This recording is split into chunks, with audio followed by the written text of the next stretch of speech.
is CoCoTALK, the nation's leading live talk show featuring the Tandy color computer. With your host, Mr. Gameplay Goodness himself, CoCoTALK.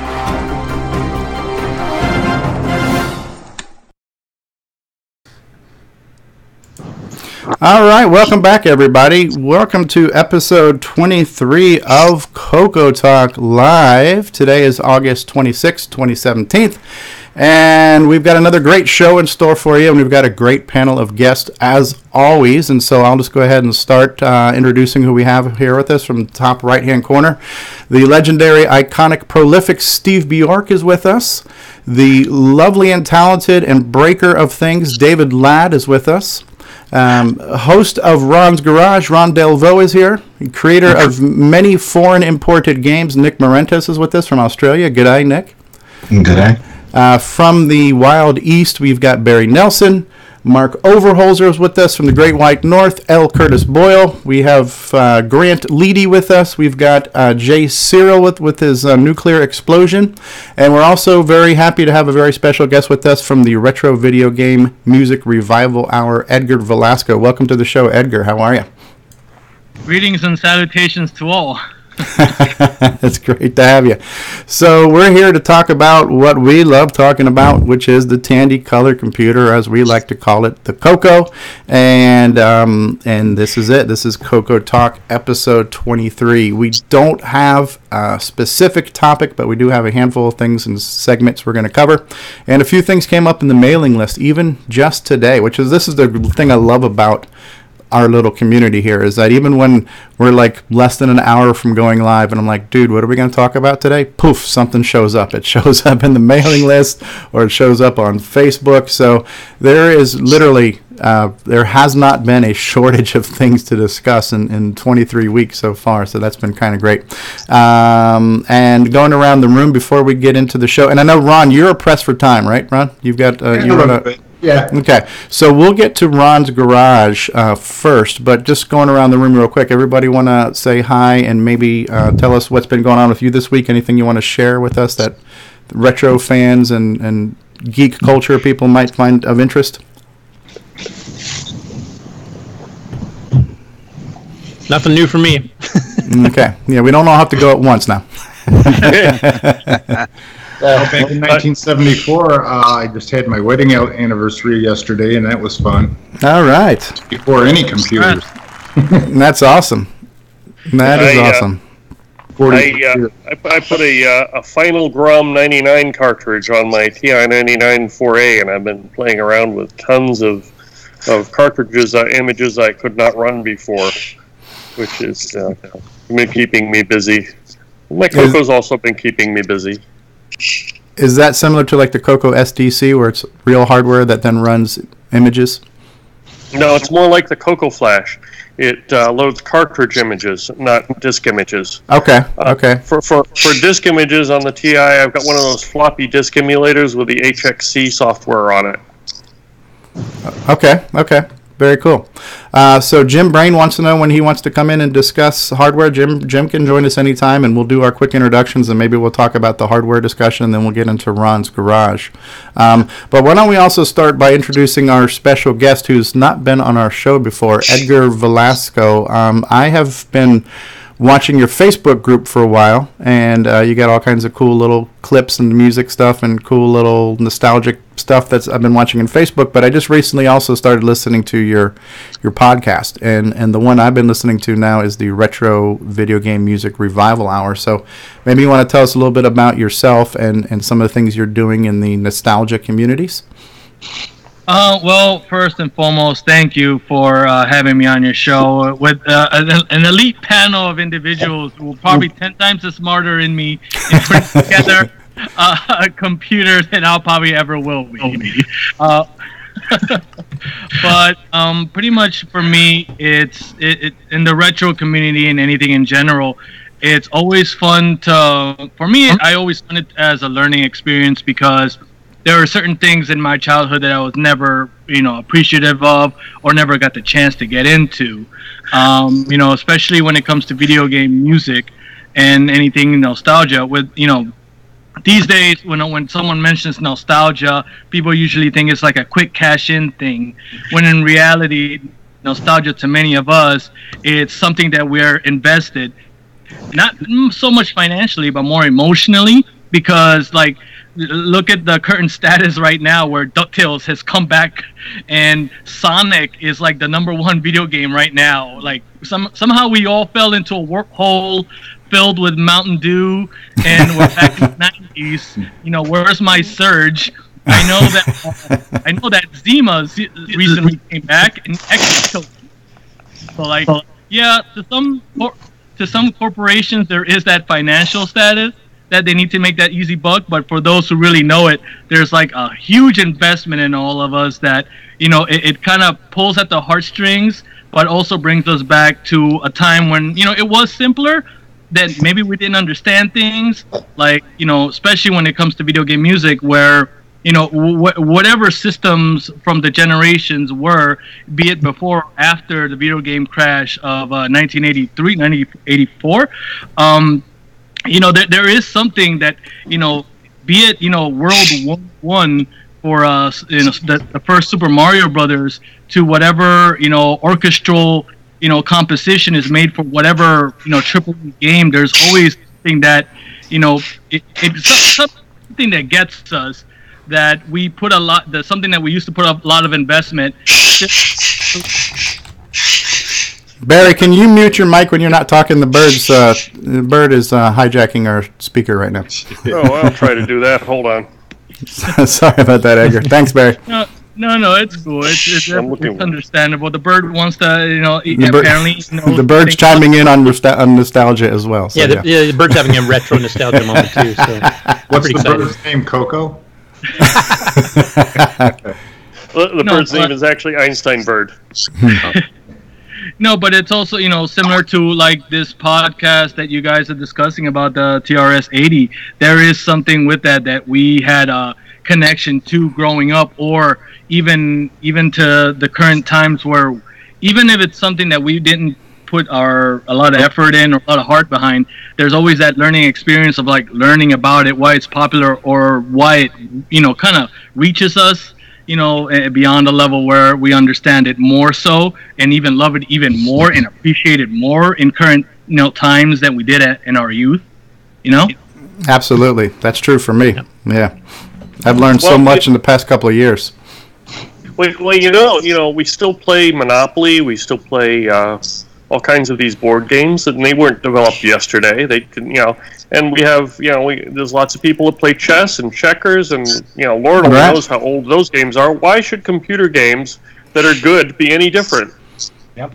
Exactly, especially when you discover the composers, the people who the people who actually put it together, but more importantly, from software to hardware, there's that integral point of creativity, and just the pretty much being able to use a medium and redefine it, be it make it more integral by making the person being participated more so, but it's just another way of telling a story, be it interactive or something else.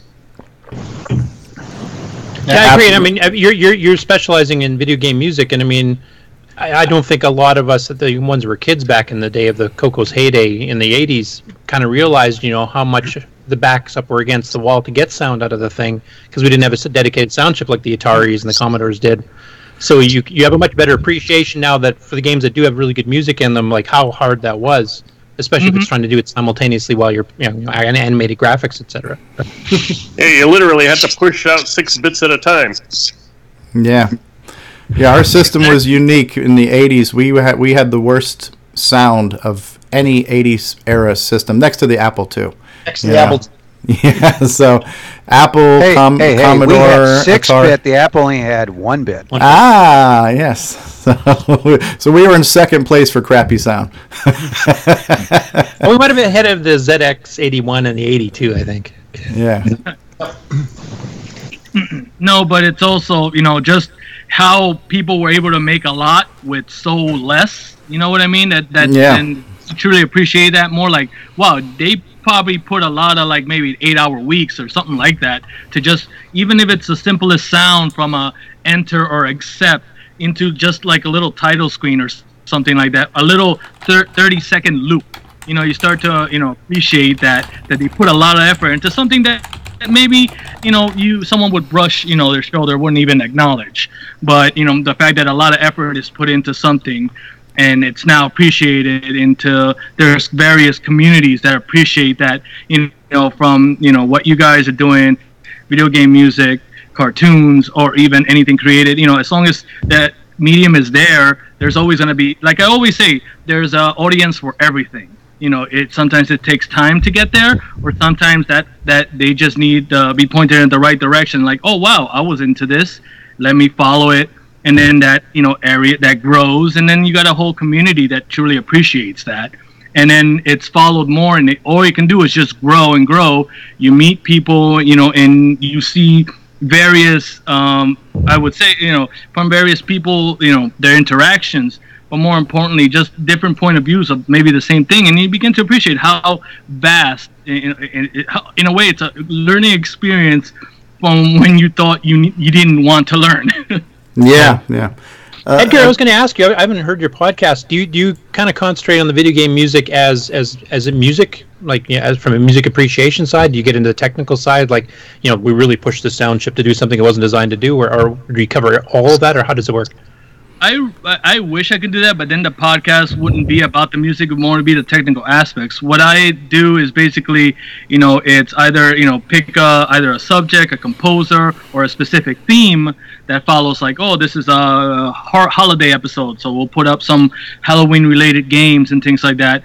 And then just play the music but of course always making sure that the original composer is credited, so like, oh, here's this from this game released on this date, composed by this composer, heavy emphasis on the composer and their piece of work. So more or less it's like maybe like a 2-minute intro of what I'm discussing, and then I go straight to the music with not so much info, because for me it's more about just listening to the tracks and appreciating more, and then that whoever listens to it can be inspired to maybe look at that composer's work, or even listen to something else in that same field to appreciate it more.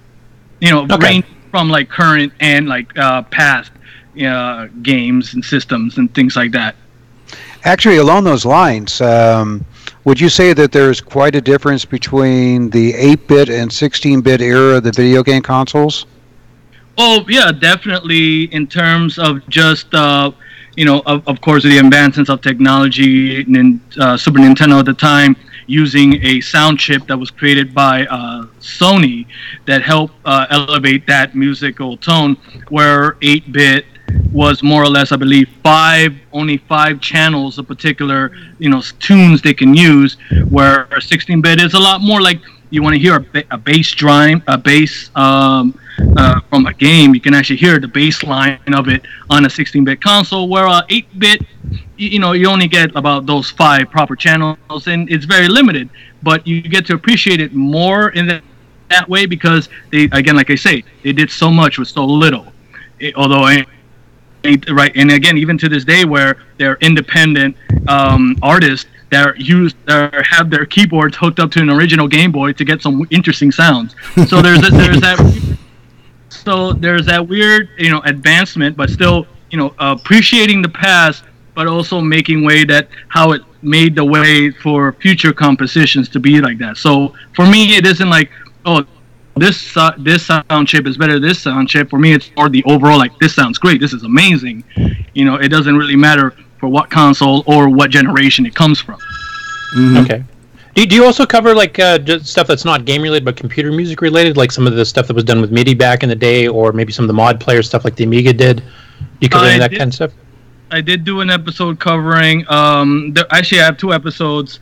One hosted by a friend of mine who did an episode covering all the LucasArts computer games, and I did one covering a good chunk of PC game related stuff. I forget what majority of stuff, but it was certainly a good chunk of, I believe, Amiga and some other tracks. It was one of my earliest episodes. I don't remember what it is, but I definitely did cover. I do cover some computer stuff occasionally, depending on what the actual subject that I'm covering for that. If it's a specific composer or a specific theme, then I'll definitely will put that in there. Okay. Have you ever done anything with any of the tracks from the Ultima series? Oh, I wish. There's even some ZX Spectrum stuff I would like to use down the line. Yeah, that podcast is running about 2 years now, right? It goes back to about 2014. Yeah, it's very old. Originally it's mostly like maybe one episode per month because balancing work, and then on top of everything else I work on, it's quite troubling because for me it's not like, oh, I'll just listen to one particular track. It's like I'll listen to an entire like catalog of a particular theme and whatnot. Then I'll see like, okay, I'll choose this particular track. This track will be selectable.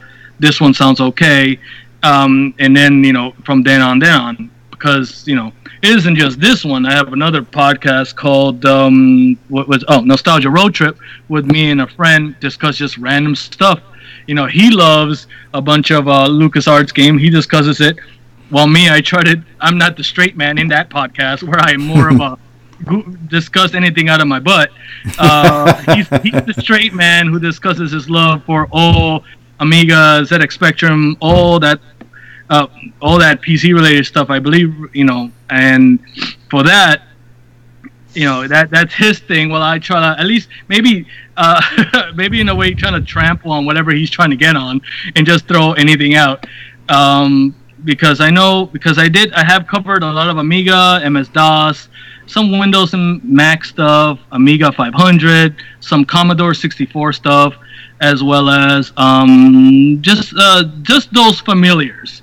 But there's definitely a lot of other stuff that there's a vastness of areas that I can go into, which is great because then I can always grab a little bit of this, a little bit of that, and create something that is entertaining for someone's commute to work. Yeah, that's what I liked about it. I actually started listening in the car because I usually put it on a flash drive. I'll download a bunch of MP3s of 8-bit music, put it on a flash drive. But now I'm listening to your podcast and I'm hearing the music. I'm also hearing a little bit of a story. So I like your format. It's you get a little bit of upfront information. You hear the tracks, and then you just kind of get that little reminder bit on who the composers were and what the titles were. And it's great entertainment. I really enjoyed the show. I'm looking forward to hearing more of those episodes. And I was also going to ask, I know, The Verge, I don't know if they still do it anymore, but they used to have, whenever they're doing their trade shows and stuff in New York, they'd usually have a beginning and end of their public show with people using old Game Boys and stuff like that, and they'd actually write modern music and play it live with 5 or 6 people holding these controllers and stuff that they'd specially designed to play the music with. Do you cover that kind of stuff as well? Hopefully occasionally. It's just I never don't know the artist or any particular places to go to find stuff like that, because a good chunk of it sometimes is only available if you go to that event. Occasionally maybe someone will be able to put some video on YouTube, but even then maybe the quality won't sound as good as it would an high quality one directly uploaded one. Sometimes that's the problem with certain things like that, and some of these artists, some put their stuff on Bandcamp where I can listen to it and download it, but a good chunk of them are sometimes off of YouTube and they don't sound quite as clear because I try to at least to put the best quality out there so they can just listen and it's and great and have a great ambience about it, in its best quality. Okay. Right.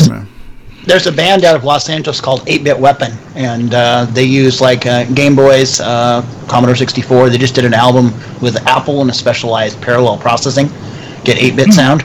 So anyway, they're on Bandcamp. I posted a link on the live. Cool. I love to hear that kind of stuff. Yeah. And Mark, that's exactly what I was talking about. There's a bunch of those bands. I know the Verge used to hire them for all of their events, and there was multiple different bands you'd get each time. I haven't watched some of their events in a while, though, so I don't know if they're still doing that. Yeah, 8-Bit Weapon does live performances. What I love about the video game music, especially when you look at some of the 8-bit stuff, where even though there were systems that had synthesizers, and the synthesizers were halfway decent, you look at that quote-unquote instrument compared to what is available in the whole spectrum of music. The instrument isn't as important as the actual music, and it's true with any musician. You could have the most, for me, I can't play a guitar, so you could give me a $10 trillion guitar. I'm not going to make it sound good. But if somebody is a good musician and a good composer and the music has some feeling and some emotion and some energy to it, the music transcends the instrument in a sense. And that is what happened a lot, especially in the 8-bit 80s, is we had this really good emotional music that really fit the games and are part of that whole memory. It's like there are things in our mind that's kind of just like burned into our DNA. And I can remember listening to music on my Sony Walkman, and I will always remember where I was, what I was doing, and what song. When I hear a song on the radio, when I hear like Foreigner 4 and I hear something like Jukebox Hero, I can say, you know what? I remember when I used to work at Publix and I was a bag boy and I had that in the cassette of my Walkman player. All those memories come right back. And so when you talk about the nostalgia and how it all comes together, the same thing is true for video game music, especially, that 80s era music. I remember the game. I remember how many hours I had to work to save the money to buy that game. I remember the first time I heard the song, how my freaking head just exploded because I was blown away by it. You have those appreciations if you're a music appreciator, So I'm a frustrated musician, but I'm a huge music appreciator, and I love the 8-bit 80s music. I always will. It's always going to have a special place for me. Yeah, Stephen, I have to agree too. I've had the same experience where if I suddenly pop in something like Grabber Draconian, which has original music by the person that wrote the game, and then it brings back memories of me, with visiting with a bunch of friends gathered around a CoCo to see this new game type thing back in like '84 or whatever it was. I can forget important things, but I can remember lyrics. Sorry, Ron. Are you guys familiar with Final Fantasy? Oh yeah. Yep. From 1 to I think 12 or 14. Well, they're on 15 right now. Yeah. Right. Okay. Well, my son was involved with a CD that redid with the video music, from those games, and he has a track on the CD. Oh wow, that's cool. Yeah, he did some kind of work on it. I don't know exactly, but we're gonna play one of his tracks when we go over to Ron's garage. Yeah. Now, out of curiosity, does your podcast just concentrate on the music, or do you do the entire soundscape of the game where you have the interactive sounds that come in while playing? I wish, but I'd rather just focus on the entire music. Maybe I'll, like an outro or an intro, occasionally throw in like a sound bit, but nothing too that distracts from the actual music. It's just pretty much straight up the music, not much fluff, because I've heard various other video game podcasts where they just, they kind of take a sidebar from the music and discuss something else, which takes about maybe 20 to 15 minutes, where the main focus should be about the music. At least that's what I think. Whereas, and the good thing about podcasting is, again, there's always, the different variations on literally like the same type of formula. Like there's various podcasts on video game music. There's one to dissect every track, bit by bit, by the composer, maybe tell a story behind it, and I'm glad that there's that variation that exists. For me, it's like I just want to go straight to the music because I'm more or less, it's about appreciating that and the actual composer. And one follow-up question from a little bit as far as composers go. Do you play much by Fat Man? Not aware of that individual, but if you give me a link, I'll probably listen. Well, when I was working with a company called THQ, we used him quite a bit, and I still remember when he composed his first soundscape and music for a Super Nintendo. He said this was the first time on a game console he ever heard his music the way he intended it to be. Wow, that sounds pretty awesome. That is pretty awesome. Yep. That's cool. I just put a link, Edgar, to your Facebook group on not only in our internal Skype chat, but I put it in the YouTube live stream too. So people watching now will see that, and I'll put that link in the description of this video later when it comes to replay on audio and video format. So now that's cool. Music is I think music is just part of our DNA as human creatures. And for those of us who are fans of vintage and retro type things, some of the older music rings true for us. I just remember as a kid when my parents would listen to what back then we called the oldies, and you're saying to yourself, God, Dad, Mom, why are you listening to this old crappy music from the 50s and the 60s? Don't you know this is the 70s? Don't you know we've got things like KC and the Sunshine Band now? Get with the times, But now I'm the old guy who's nostalgic for the oldies of the 70s and the 80s and the 90s. Those are now oldies now. And so I totally get it. It's like what rings true to you from, those times in your life and stuff. And maybe we can talk offline, Edgar, and I can give you a bunch of content where you could do a special on music that appeared on the color computer. It's all going to sound pretty much the same, but I can maybe give you some content on something for a future show.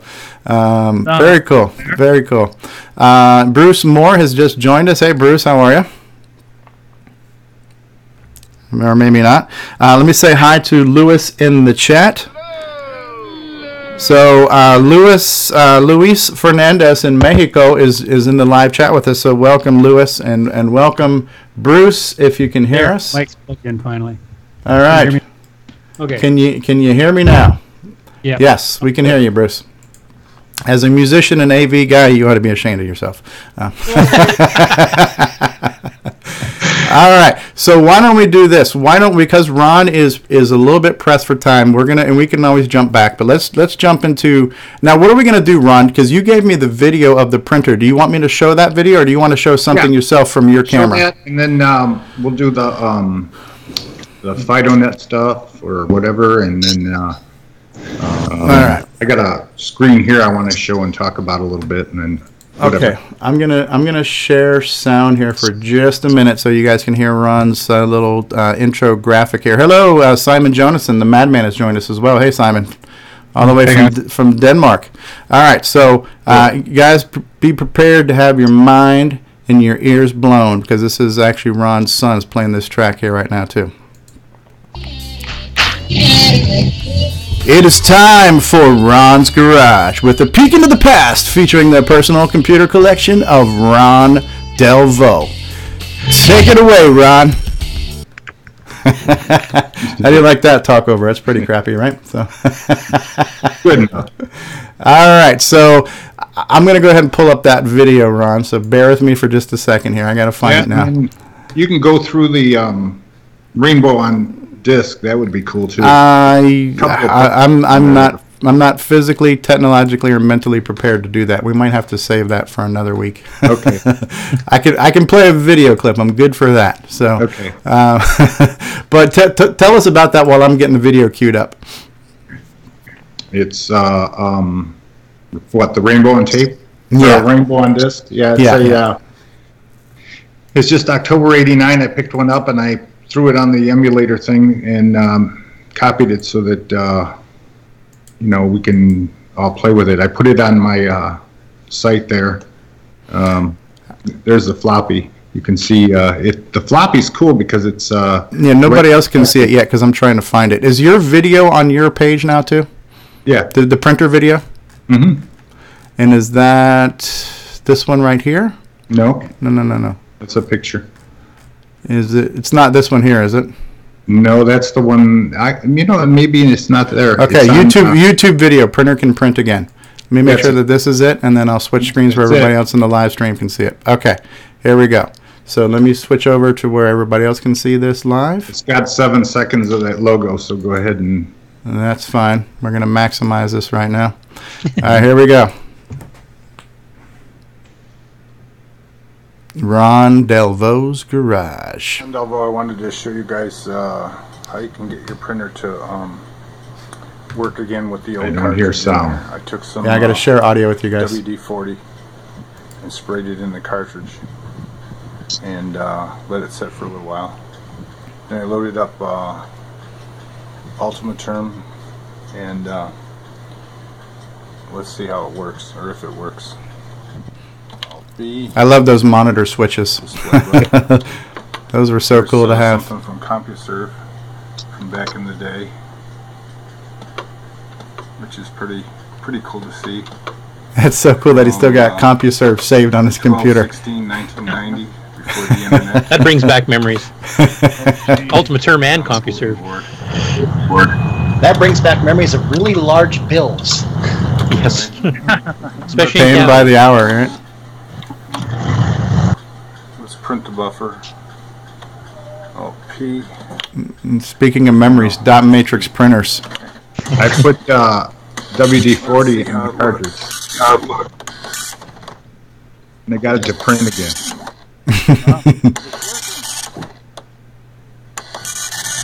I haven't printed with this printer in a long time. So is the cartridge itself like seized up? Now there it goes.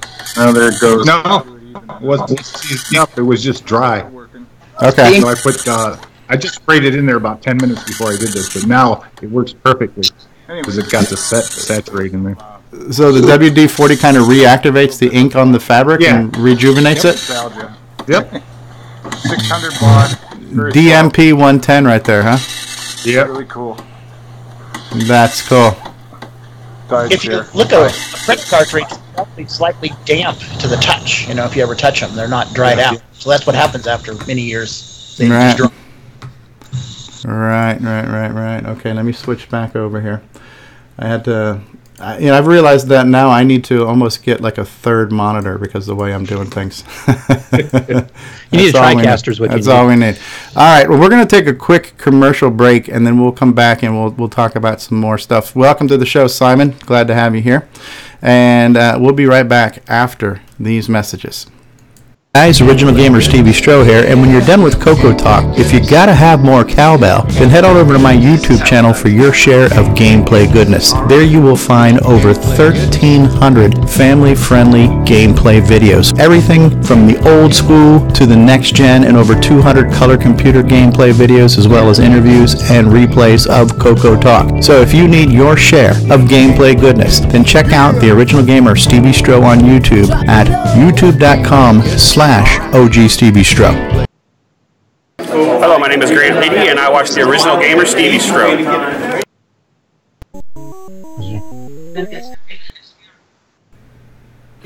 All right, we're back. We are back, and that was a real brief commercial. And I want to show you guys a couple of things before we get back into talking with our panel real quick. So let me go ahead and share screens one more time. And just out of curiosity, Edgar, because you've been podcasting for a while, do you know like how many listens you get each month or downloads or whatever the right terminology for that would be?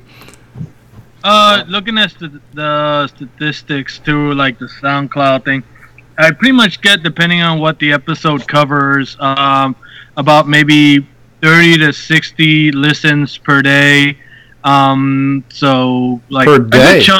That's per pretty day. good. Yeah, like That's around pretty 30 good. to 40 listens per day, which is good looking at the stats, and and also like getting certain listens from around the world, from Spain to Mexico, even Japan itself. 1 or 2 listens now and then. It's like it's good that it's reaching so many people, especially worldwide, things like this. So like, and the fact that it does, even when I'm not posting anything, they're still like around 30 to even 24 on the slowest days. There's still people listening to that per day. So that actually is like cool. I'm not doing anything, and it's still my numbers are going up. That's awesome. But it's more or less just making sure that everybody gets it and the availability is there, and it's good. It's good for me to know that what I'm putting my heart into, my hours into, my free time pretty much into, it's paying off. I'm not gonna say I'm glad that I have a job so I don't have to depend on this, but at least right.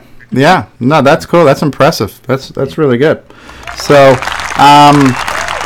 what I was surprised about is that this show that we're doing, it's such a niche show. We're talking about a 37-year-old computer, and the number of people who are still actively interested in this computer are. John Strong's trying to call, and I'm not able to add him to the group call. So, John, if you're listening, I can't add you. You might need to update Skype. I'm not sure. So we're doing a pretty niche show, and the fact that we're still running now 23 weeks, and we get an average of about 200 views per week. It's pretty impressive considering the subject matter. It's very niche, you know. And just about 3 weeks ago is when we decided to go to podcast format, and I'll share those numbers in just a minute too. But I wanted to show you like what happened last week. So last week's show, and something interesting happened last week. So if you guys were here live, you saw me do my little version of the cowbell song, and so I took an 8-bit version of the Blue Oyster Cult song that was made famous by Saturday Night Live and Will Ferrell with this whole little cowbell sketch, and I also edited in some video of Saturday Night Live. Now apparently the copyright police were not happy with that at all. So even though we did a show that was basically, how long was this show? It was a pretty long show too. It was 2 hours and 36 minutes, and so a minute and a half of that contained some edited footage from Saturday Night Live. That video has been shut down worldwide. So NBC, Universal, and YouTube have seen fit to shut down that entire show. So the original airing, which got 70 views live, can no longer be seen, and I can't access it. I can't download it. I can't even access my own show. I was able to kind of edit around it, and I have the replays of the show in part 1 and part 2 where those parts are cut out. So when you combine the original 70 views with like roughly another 190 views, we've gotten like 260 views on last week's show, so that's not bad for our little niche thing. And John Strong, I can't add you to the call still. John Strong is trying to call in, can't add him. So that was episode 22, so you know, over 200 views, not bad. The previous one's at 190 views, definitely not bad. 218 views. So you know, our little show it's gaining a life, and there's people who are watching it, so that's always nice to see. Here's some feedback that we've gotten through comments on the web. So one of the feedbacks I just got, somebody came and talking about people finding things. Like I've got videos I've done on YouTube that I did a year ago that still people will find them later on. And so I just got a comment on a video I did over a year ago of the Contras for the color computer. And somebody says, is this what this thing looked like on a stock CoCo 3? I had a 512K CoCo 3, but I don't remember anything looking or working this decent. So yeah, I responded to Mike on that one. This person here, Wayne Aaron, was commenting on our video from last week. He said, I was just at the theater and there was a movie poster that had the name CoCo on it from Pixar. I thought the CoCo name was copyrighted. By the way, I love to watch all your CoCo videos. So I don't think CoCo is copyrighted. CoCo is kind of a nickname that Rainbow Magazine or something came up with for the color computer, right? Besides, the term CoCo is too generic. You can't trademark it. Yeah. John Strong is here. I'm hearing a lot of background noise right now. John, are you there? Yeah. Can you try muting your mic for 1 second? Because I'm hearing a lot of interference. Okay, so that was kind of cool to hear that. Here was another comment here. On CoCoTALK number 21, I was looking for a Color Computer 2 program that you type in. It's the dancing block guy with music and one of the getting started of extended color basic guides. I'm going to have to find that one because he says it's not in the PDF that's on the archive. We got a question from James Jones that said, is there any chance that you can give us the times at which the various topics start? And that's kind of like what the CoCo crew does. They've got show notes, and the show notes tell you at how many minutes into the show what was discussed. And I've already responded to him. I basically said, right now I just don't have the time to do that. And I'd actually probably want to lean on maybe some community crowdsourcing to help with that, because I've spent enough time recording and then editing and then reposting as a podcast that I don't know that I'm going to have time to give you that much detail in show notes. But the future is wide open, as Tom Petty once said. We got a bunch of comments on last week's episode, too. If you guys remember that we debuted the groovy CoCo Crew track, and so Crash Codes was commenting on that, saying that was groovy. He said Nick Marentes' Pac-Man clone is pretty smooth, and also commenting on the Seamus music, saying Seamus is a game my sister and I played on my Atari 800. So, yeah, so cool feedback from around the web. Just to real quick look at, I think I've covered the comments from YouTube right now, so that's good. So I want to point out some of the websites because I've been working hard on this too. In the past 3 weeks, and by the way, for those watching who haven't heard this, we get about 200 people per week who watch CoCoTALK live or watch it on a replay on YouTube. Well, CoCoTALK is now also a podcast, and you can listen to it wherever podcasts are sold, right? So you can get it on iTunes and Google Play and Stitcher, and you can get it from our website. I created a website called CoCoTALK.live, and so on CoCoTALK.live you can watch all the video replays, and you can listen to all the podcast replays, and there's going to be other things here of interest as well. So CoCoTALK.live is the official web source for this show, and this show is going to become bigger than just a video show. We continue to come up with ideas on how to expand the show. So that's been a work in progress, making the CoCoTALK Live website.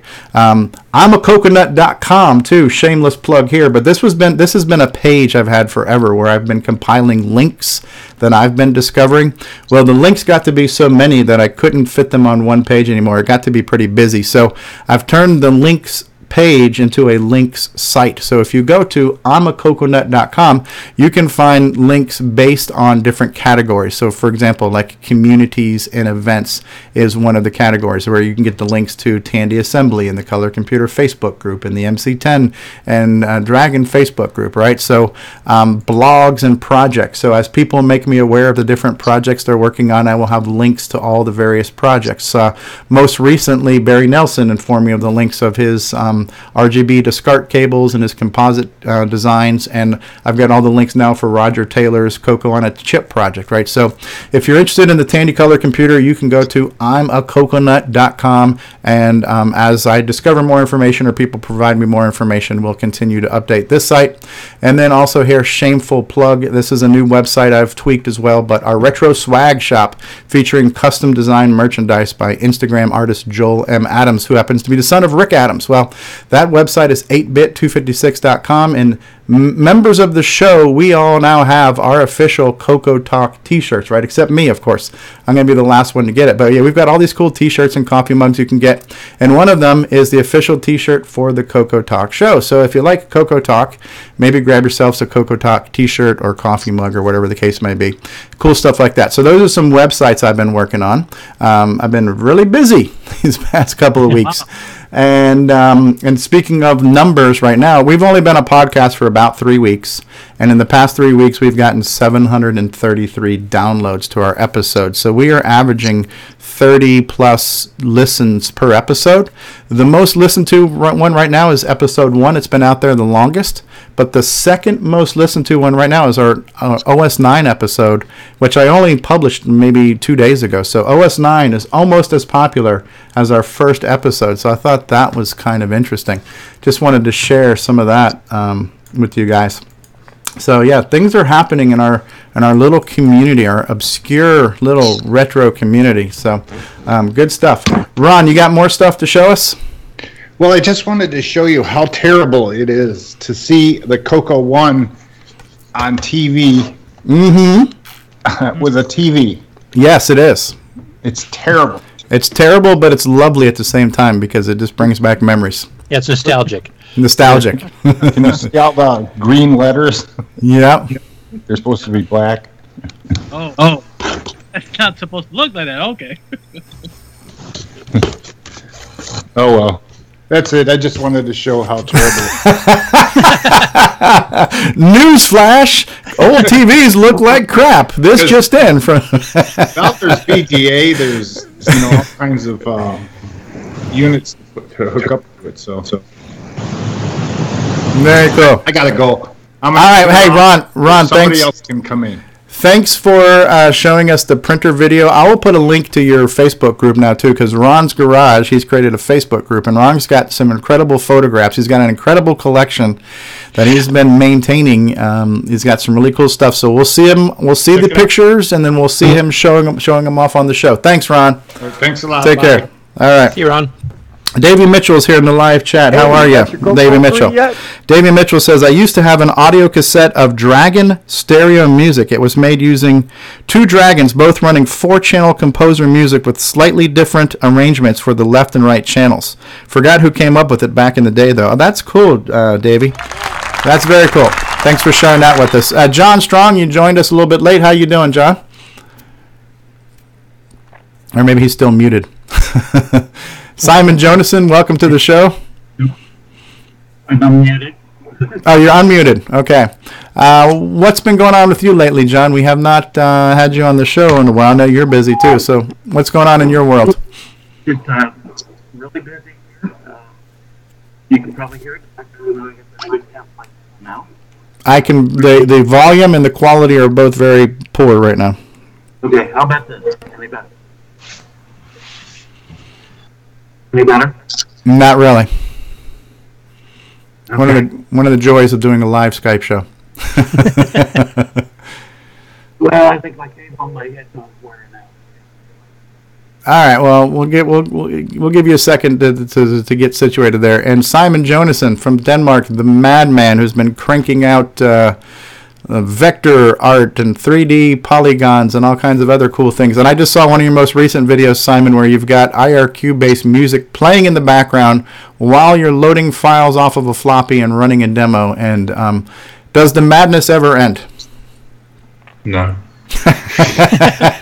Simple and to the point. Actually, I want to. Someone told me that you can never do it. Like someone told me you can never load a tape and play music at the same time. And I'm thinking, well, okay, I'll probably be wrong. Right. So for this right now, you can hear the music stuttering. That's when you're having like sector changes or track changes. Potentially because I'm using Deep B, but I want to actually address the floppy controller itself without any kind of DOS in the picture, and to possibly gain more time. I think Curtis will probably nod at this. To gain more time, I'll probably use single density instead of double density. Oh, okay. Yeah, because right now the halt line, I think, is the biggest holdup on the way they have it set up with the NMI to tell you you're done reading a sector. Yeah, exactly. Because what it basically does, you've got a little tiny loop, and it's a very, very tight loop because the floppy disk controller is running 2 megahertz, where the 6809 is running 1 megahertz. But if you throw it into single density mode, it's actually running 1 megahertz. So you don't need to do it the same way. Yeah, you could actually monitor the status bits and not have a hard-coded loop and not have an NMI and everything else. Exactly, and so you should be somewhere along the line able to fit in a few cycles here and there. I mean, it's all got to be timed. I mean, we both know that. Yeah. If I'm not mistaken, wasn't there somebody that had a floppy disk controller that was no halt, and they had drivers for OS 9? There was multiple ones. Disto had their supercontroller 2, which had a 256-byte buffer. Performance Peripherals had one with an 8 or a 32K buffer, so you could read an entire track without any interruption whatsoever. The Frank Hogg Eliminator, which used the WD-1000 and 205 dual floppy hard drive controller, was also no halt. So yeah, there was several back in the day. Cool stuff. And remember, didn't Radio Shack sell the Disto SC2 through express order in the late 80s? I think they did. Yeah, they did. Didn't advertise or tell you really what it did or anything, but... Does the CoCo SDC handle like a no halt? Not on the floppy part, I don't think, because it's trying to emulate the original controller for compatibility purposes. And you were running that video on an emulator too, right, Simon? I was running it on an emulator, yes, but I ran it on every emulator under the sun. Okay. Because one of the things we will talk about when we get to our little tech talk is some of the things that have been going on with emulated type stuff, and the CoCo SDC DOS that got updated and based on a discussion we had last week as well and stuff. So that's cool stuff. John Strong, any better luck with the headset or anything? Well, I don't know. We'll give it a try. Okay. I'll just say hi and it's going to contain. Well, we can hear you. It's not super clear, but we can hear you. Are you back in the International Space Station again? Is that why you're up there? Sounds like a bandwidth issue. I believe we're experiencing sunspots. I believe he's not using a no-halt controller, so he's getting halted Here's a sunspot. Well, I did them a can't get to the part I need to really look up the wired internet with this for Skype. I'm so used to running Skype for work and not having to do that. Yeah. Right now it sounds like I'm talking to you through a Jack-in-a-Box drive-through. Well, Karen, we can't hear him. Yeah, we can't hear him. Sorry about that, John. We'll just keep trying. Okay, add to group call now. I can't add you to the call, Ciaran. Or maybe you are coming in. I'm not sure. Maybe it just takes a minute. Okay, maybe he's coming through. All right, Ciaran has just joined us. So, Bruce Moore, how are you? I have my mic back on. There you go. Anything you want to share with us as far as what you're working on? Well, my mic was unplugged, by the way, because I was doing some room acoustic testing with a different microphone. I just forgot to plug back in. So, okay, I'm doing something tech there. Yeah, bad days too. That's true. And we miss things, of course. No, I was just there was a post recently about this IDE. I think of it, and someone was talking about this Pheonix system for doing development and recommending it, and I think Bill Noble uses it, and it's Roger Taylor's. As Roger Taylor's, yeah, and I didn't know about it, and so I'm looking at that and thinking, that could maybe move things along a lot easier than using VED, the editor on the CoCo there. So I'm pondering this stuff. Of course, the drawback being that I believe this is paid. Roger Taylor's is a paid software, and so I'm just kind of hemming and hawing over it right now. See if I'm ready to go that route or not. But yeah, being a non-developer, when I first see IDE, the first thing I think of is a hard drive. I'm like, why is everybody worried about hard drives? We've got better solutions at this point, And then I remember it's integrated development environments. So yeah. We got to come up with inconsistent acronyms or something, non-overlapping acronyms. So. Well, I think wasn't Steve Bjork, wasn't he actually asking about that recently? Maybe that's why it kind of surfaced on the Facebook group, asking about an environment. Yeah, well, I used to have a pretty nice system when I was developing. It was PC-based and at the end, but I was just hoping that maybe there was something that was more of a community-created IDE where it's an ongoing development and then different people have inputs to it. And the idea is that what I'm going to want as far as the graphic creation, the audio creation, is going to be a little bit different than probably the way his system works, and I'd like to be able to go in there and change that so it outputs in the format that I want. And a little difficult when you got somebody else that's developed the thing together instead of some sort of open source code that you can play around with. Yeah. Well, and John Strong, I mean, he's always building tools as well that he might not hold on so tightly to, I think. Yeah. Possibilities. Well, there's other cross-development stuff out there, though, isn't there? You guys should be familiar with some of these, right? I don't know. Like LWASM and stuff? LW Tools or LWSM. Ciaran's got something for Xroar. Do these things handle graphics too, or just the code? I tend to make a tool to fit my needs because I can't find it for graphics or sound, whatever. But anyone is welcome to my tool. Yeah. Okay. So I mean, if you want to convert CoCo 2 graphics, be it P-Mode 3, P-Mode 4, or you want to convert graphics for the CoCo 3,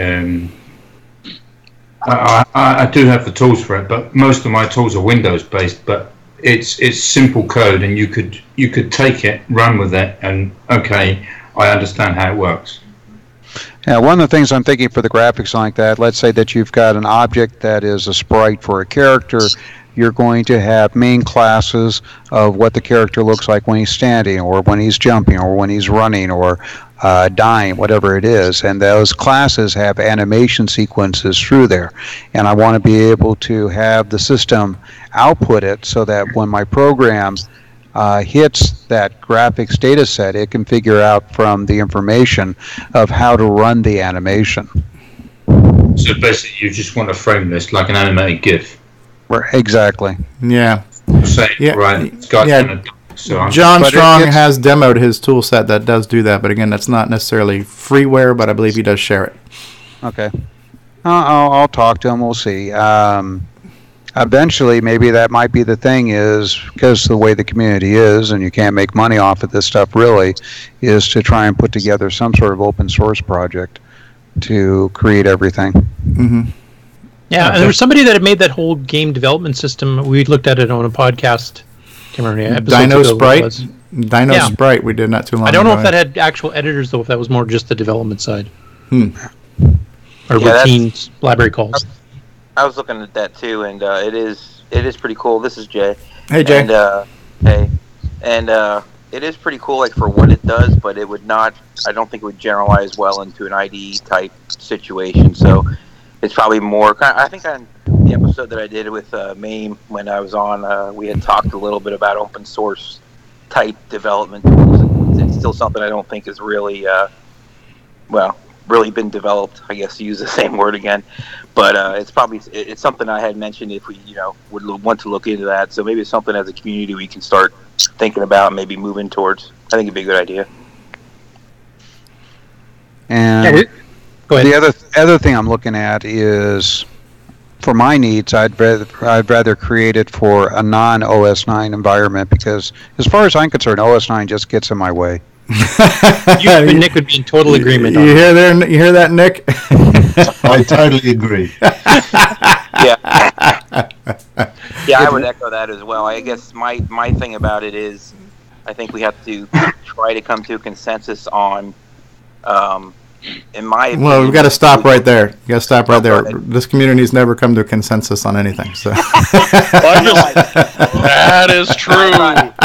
Hey, I just like to note that if you want to write a game and you want resources or graphics that fit on more than about a floppy disk's worth of space, then you have to use something with an operating system, and so the OS 9 is going to give you access to hard disk space.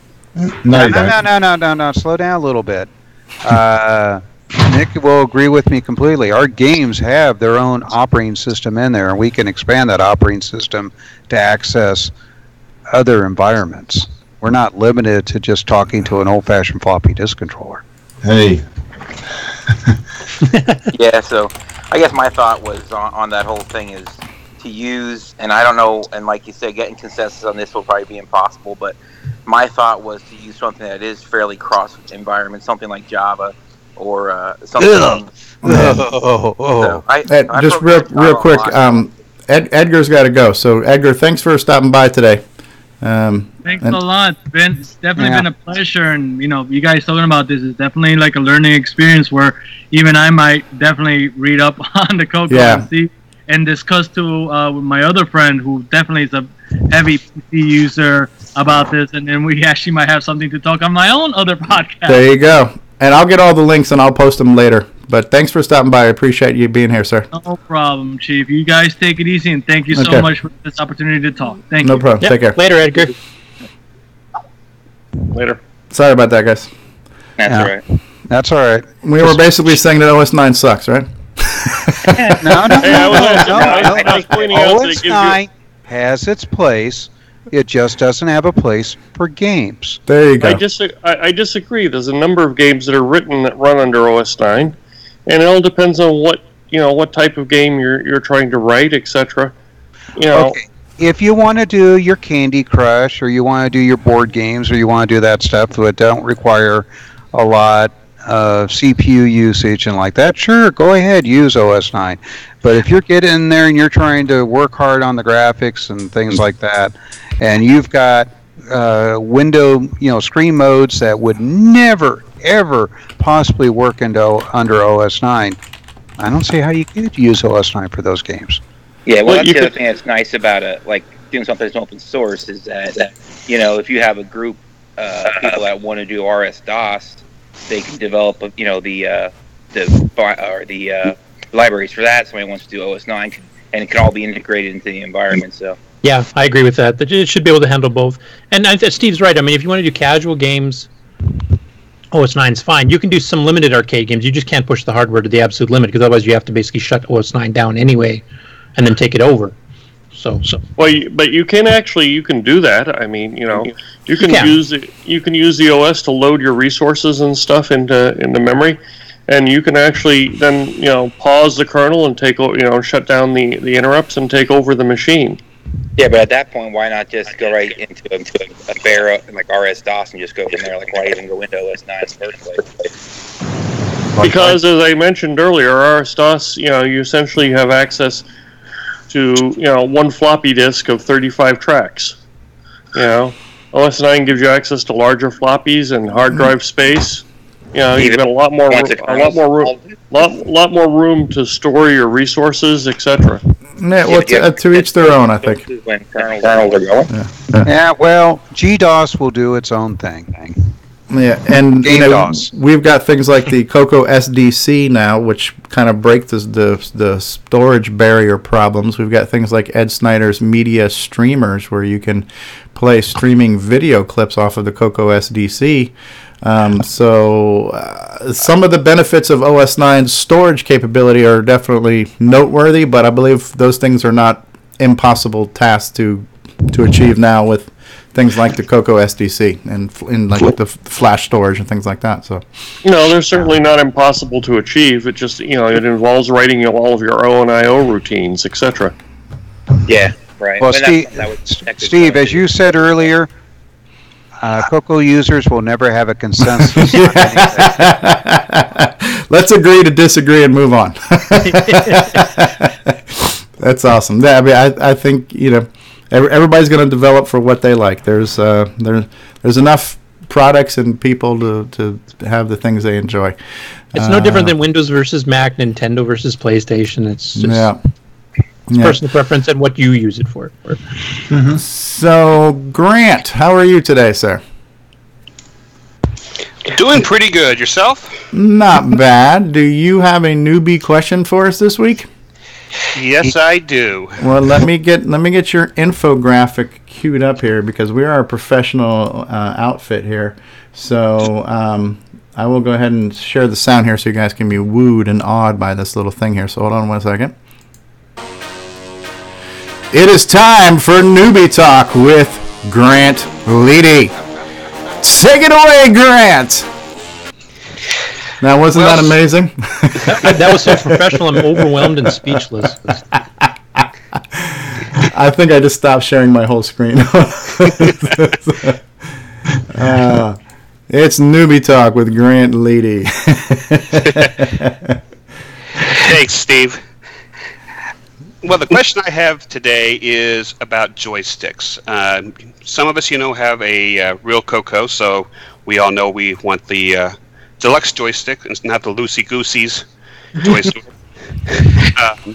But if we use an emulator with our computer, or if we use the new CoCo Pi, what is a good joystick that will actually work decently to play games on the CoCo Pi and on the emulators?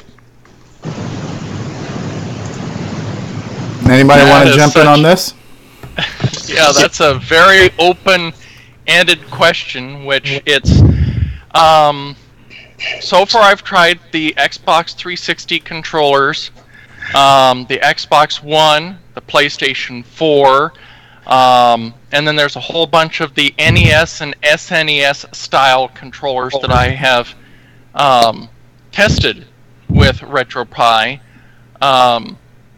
And pretty much it comes down to what is personal preference. What kind of controller feels best in your hands?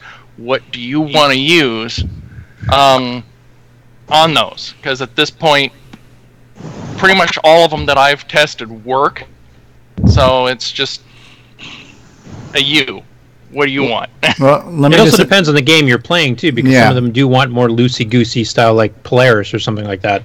Let me just interject one thing though too, because I have gone through a lot of trial and errors running controllers on emulators, and while MAME does a very good job of reading just about any controller you can throw at it, it will read it. And the thing about the CoCo, and I only know this from how I do this in BASIC, I don't know the hardware and assembly language version of this, but in BASIC we could read a value in the joystick and it's between 0 and 63. This is true for the horizontal and the vertical axis.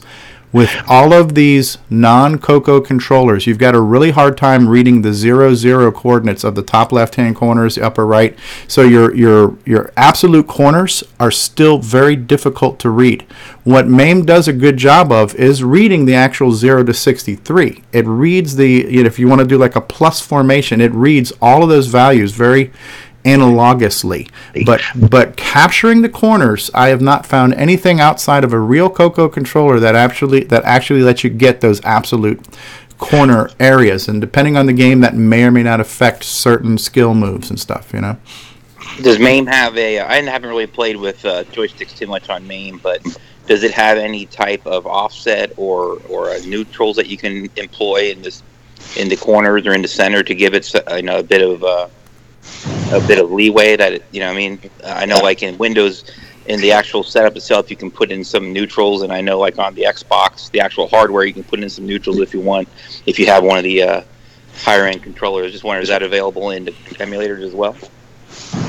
I haven't dug that deep into MAME about how you can tweak just the corner readings. I mean, it might be possible, but I couldn't speak to that. Okay. Neither can I. Yeah.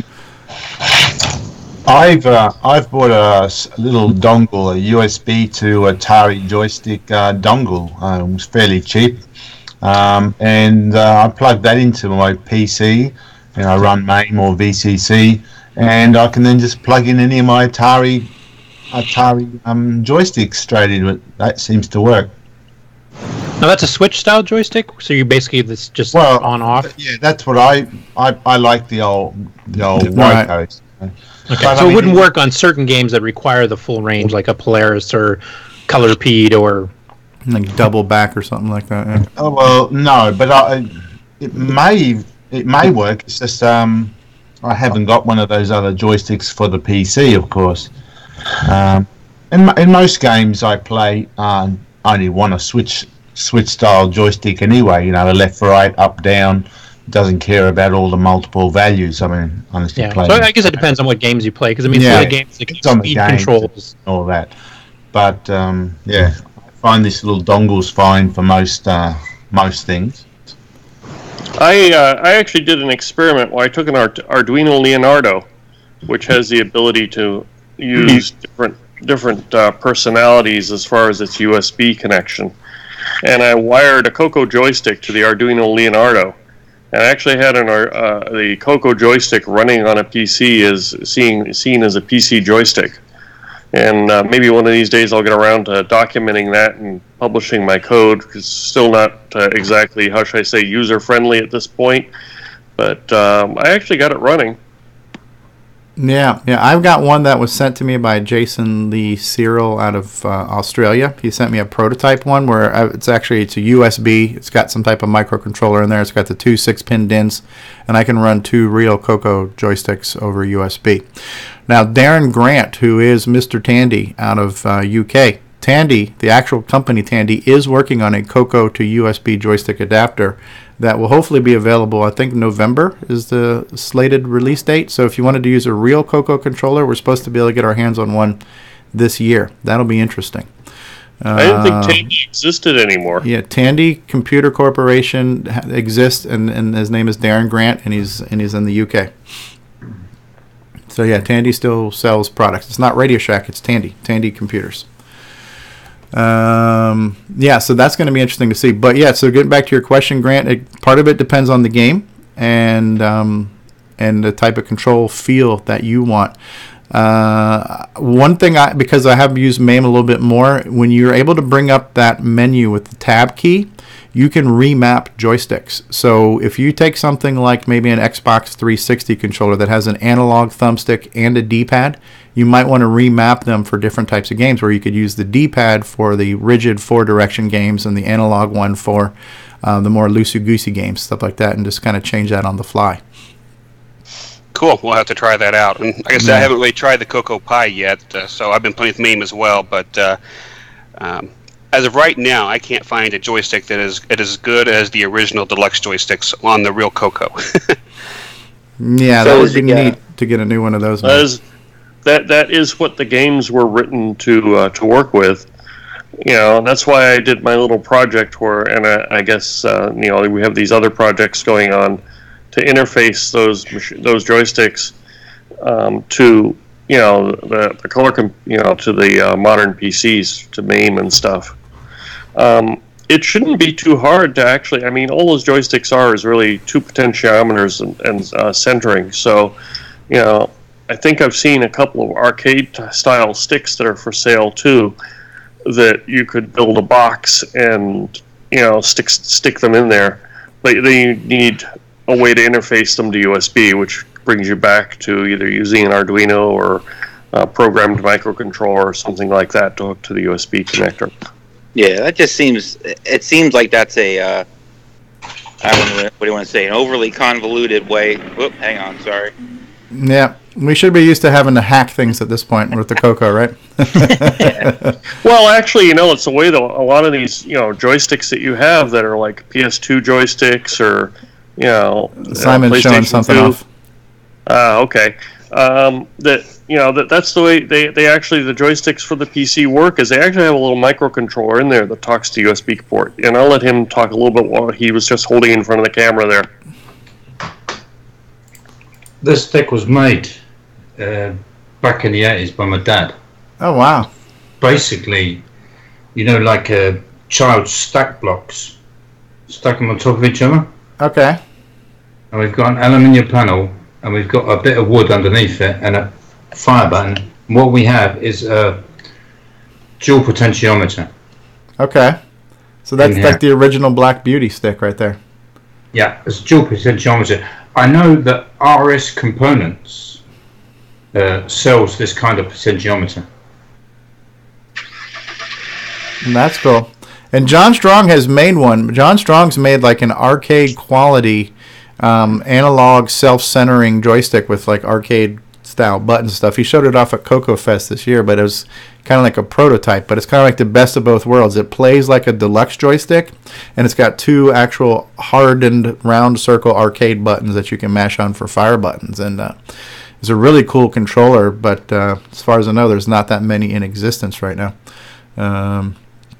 Yeah, so as John Linville says, with certain things, your mileage may vary.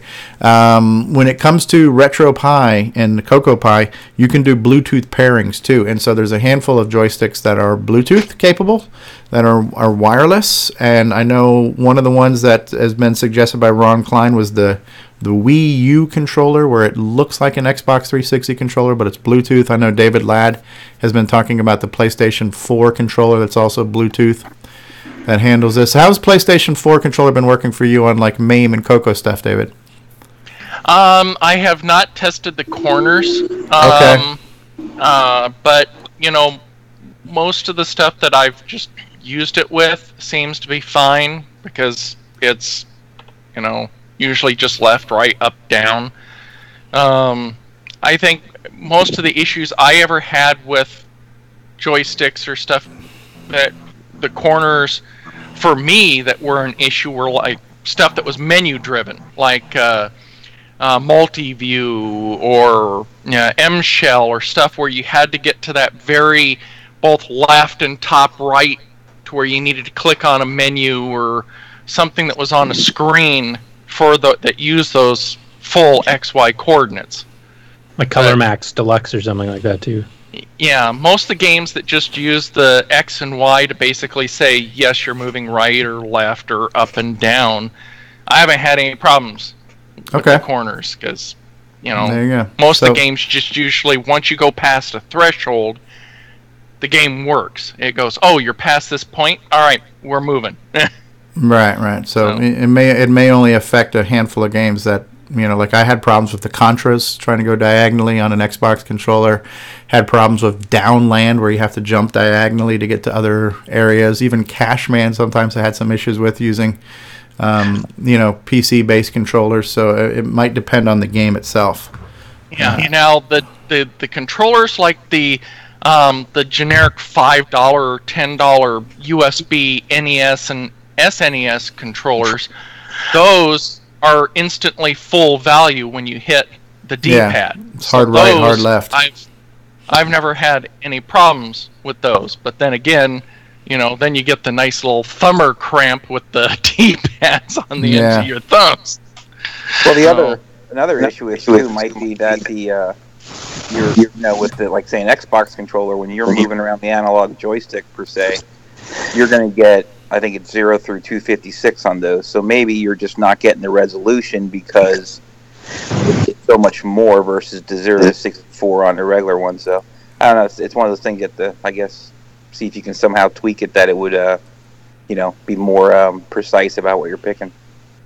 Well, one of the things that I always ran into with that is it's not really the values that's the problem, because usually the emulators do a good job at doing the math to bring them to whatever the system is. It's usually how the hardware in the analog stick is designed, where the pots, when you try to get to the corner, the pot's not moving to the full extreme that needs to get into that very corner to get your value.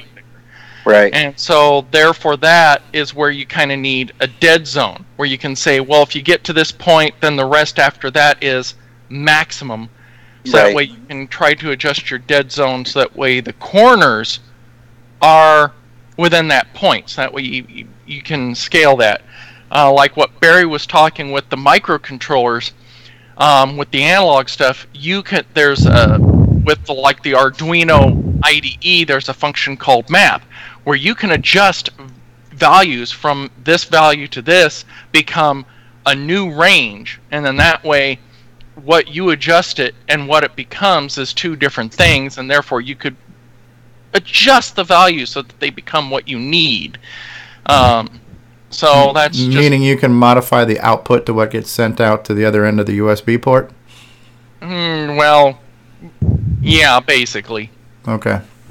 So if it's not, basically if it's not seeing 0,0, you could tell it that it's that. And so the software sees the values it's looking for? Mostly, yes. Okay.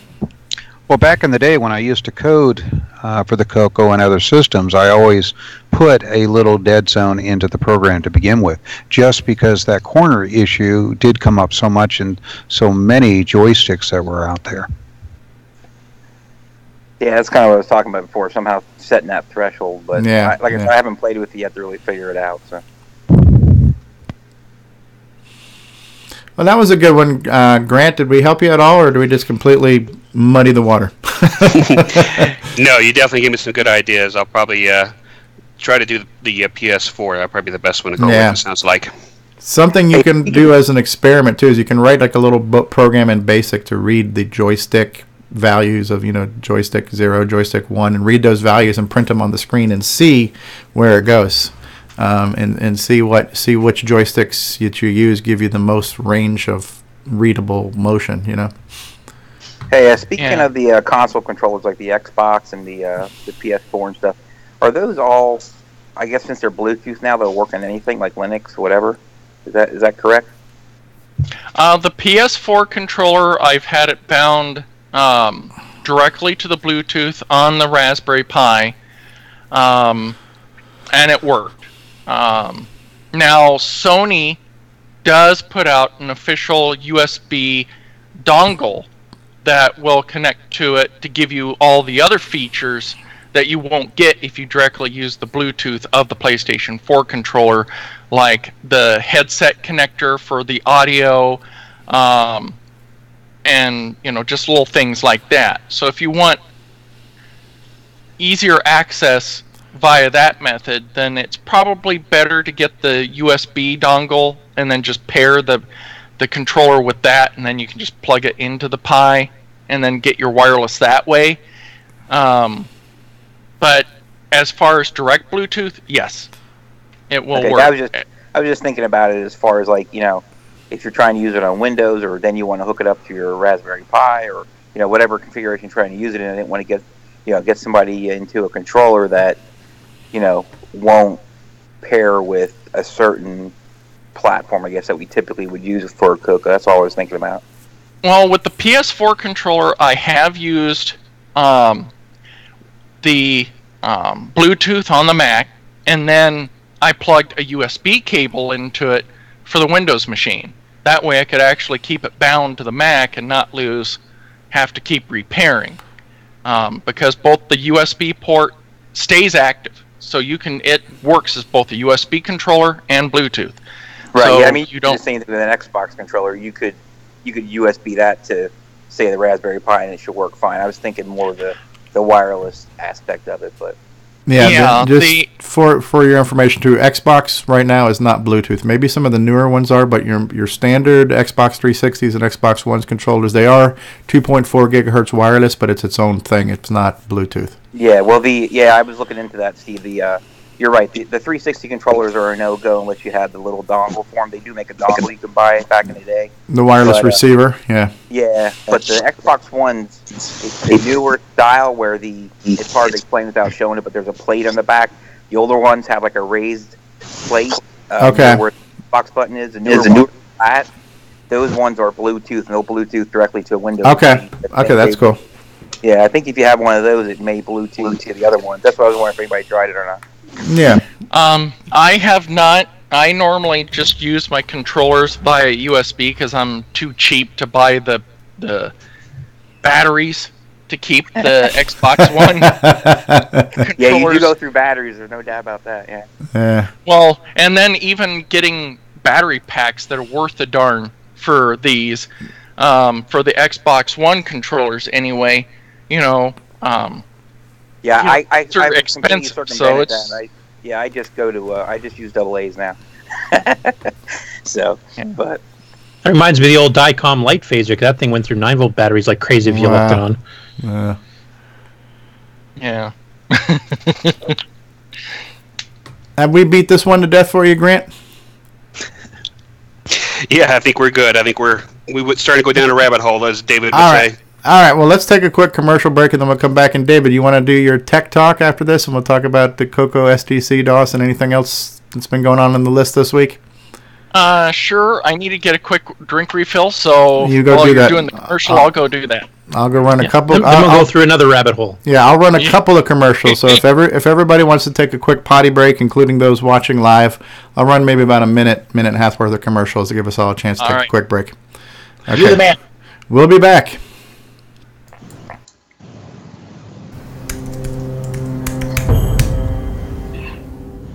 Are you ready?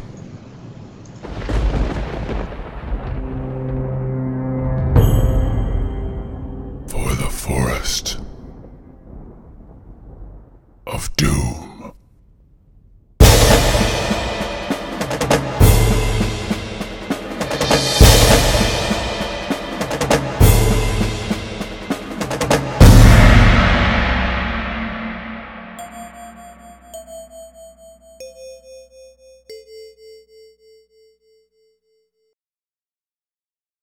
At Gsoft, we make games for the TRS-80 color computer, TRS-80 MC10, and Dragon computers.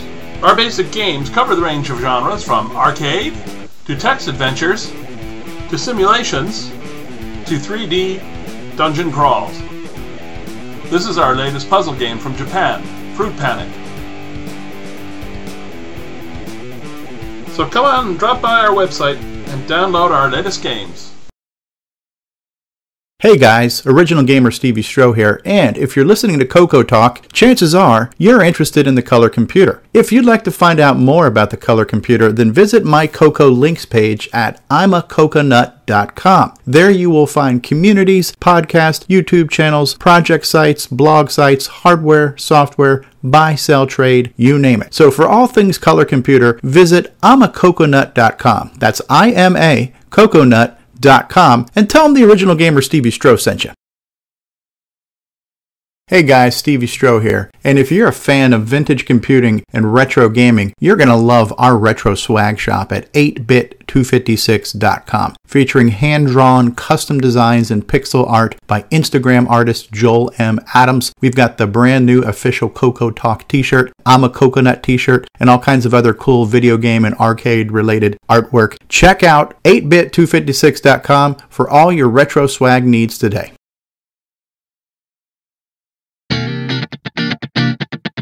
Something new is coming. Tandy Assembly. Tandy Assembly is about Radio Shack and Tandy computers. Tandy Assembly is about interacting. Tandy Assembly is about people. Tandy Assembly is about fun. The first gathering of its kind. Computers of the 70s, 80s, and 90s. All Radio Shack and Tandy makes and models. Join us. Don't miss Tandy Assembly. In Chillicothe, Ohio. October 7th and 8th. Whether you're near or far. Tandy Assembly is for everyone. Visit our webpage at www.tandyassembly.com. Tandy Assembly.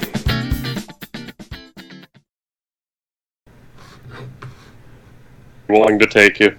All right. Sorry about that. We are back. I'm not sure if David's back yet, but I'm back. Yes, I'm here. David's back. We are all back. Are we ready? Go ahead. Sorry about that. Well, just going to say, Steve, that actually you ran your commercials where there was no audio, so we just kind of made up stuff. Oh, well, I had you guys muted, so nobody could hear you. That probably would have been good. All the magic's gone. Oh, well. All the magic is gone. Sorry about that. Yeah, and the audio was working on the YouTube channel because I checked, so there was audio there. The audio of you guys was coming through, you're saying? No.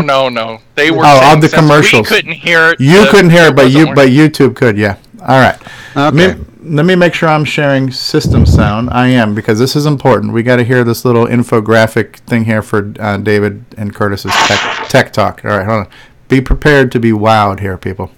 It's time for Tech Talk with David Ladd and Curtis Doyle. Take it away, tech dudes.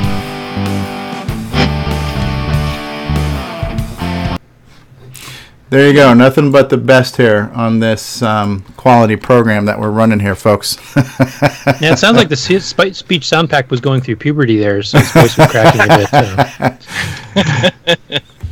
So it is time for Tech Talk with David Ladd and Curtis Boyle. And what do we want to start with first, David?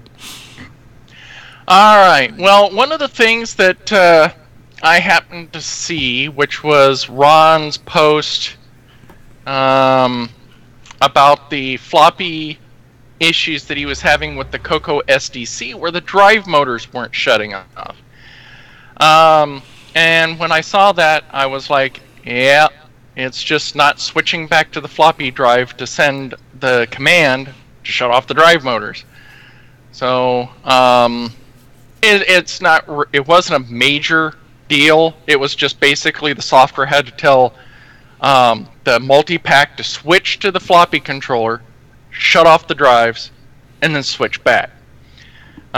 So thankfully, another gentleman on the CoCo list had posted that he was having that problem too, and Darren Atkinson, who does the firmware and designed the CoCo SDC to start with, he saw that post and he updated SDC DOS to correct for that issue. So it's fixed. and that's version 1.5 now, right? Yes. Yeah. Yeah, so that thing was pretty much fixed the same day that Darren saw the post. So he's obviously actively watching what's going on and actively addressing any concerns that come up, which is nice. Yes. Darren's been very good about anything that comes up when someone finds an issue. He starts researching it, because like an issue I ran into, was it, Curtis, now been 3 or 4 months ago? When was that we were doing all that 20-sector format stuff? So yeah, it wasn't too long ago, but yeah, a while ago. So, but yeah, Darren, first he had to try to replicate the issue I was having, because of the fact that it was technically going too fast in the floppy emulation. For the CoCo was going too fast for what he was expecting, and he had to do some tweaks. And he fixed the issue that I was having, which most people wouldn't be running it in that way, because most people, if they're running OS 9 in native mode at the 1.78 megahertz, you had to have all these ducks in a row to break it. And of course, you know me, finding things to break. Yeah, I have to say Darren's really good. He fixes bugs and acknowledges them really quick. He also adds new features sometimes when requested. I think, was it Ed that requested the streamed I/O that he's using on the video players and stuff? I mean, Darren added that. Now that can be used by anybody, so it's nice having that kind of support. Definitely. I wish he would publish the source to SDC-DOS. I would love to go through there. I'm sure I'd find that source code very useful to look at, especially for my SDC utility I wrote for OS 9 and some of the other stuff and some of the problems I'm trying to figure out to get certain things to work there. Have you tried contacting him directly, or just to see if you'd... I think I sent him an email. I don't think I ever... Maybe my spam filter ate a reply, but I never saw a reply back.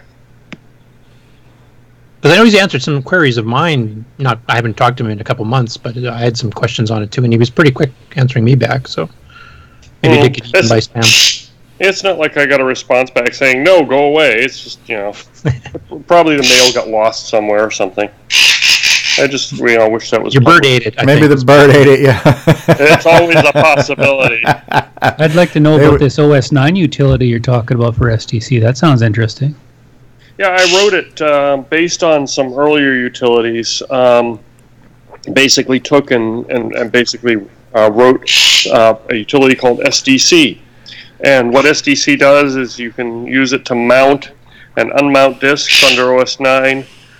You can use it to erase files off of the card. You can do all kinds of stuff that some of it you can't even do with SDC-DOS. That's calling functions in the controller. The only thing I don't have working yet is the rename. I haven't quite figured out the. I understand it's basically just a zero delimited thing of 2 file names I need to pass in one of the arguments, but I haven't taken the time really to sit down and get that working yet. Can you drop a text file onto a disk, like a basic 09 text file?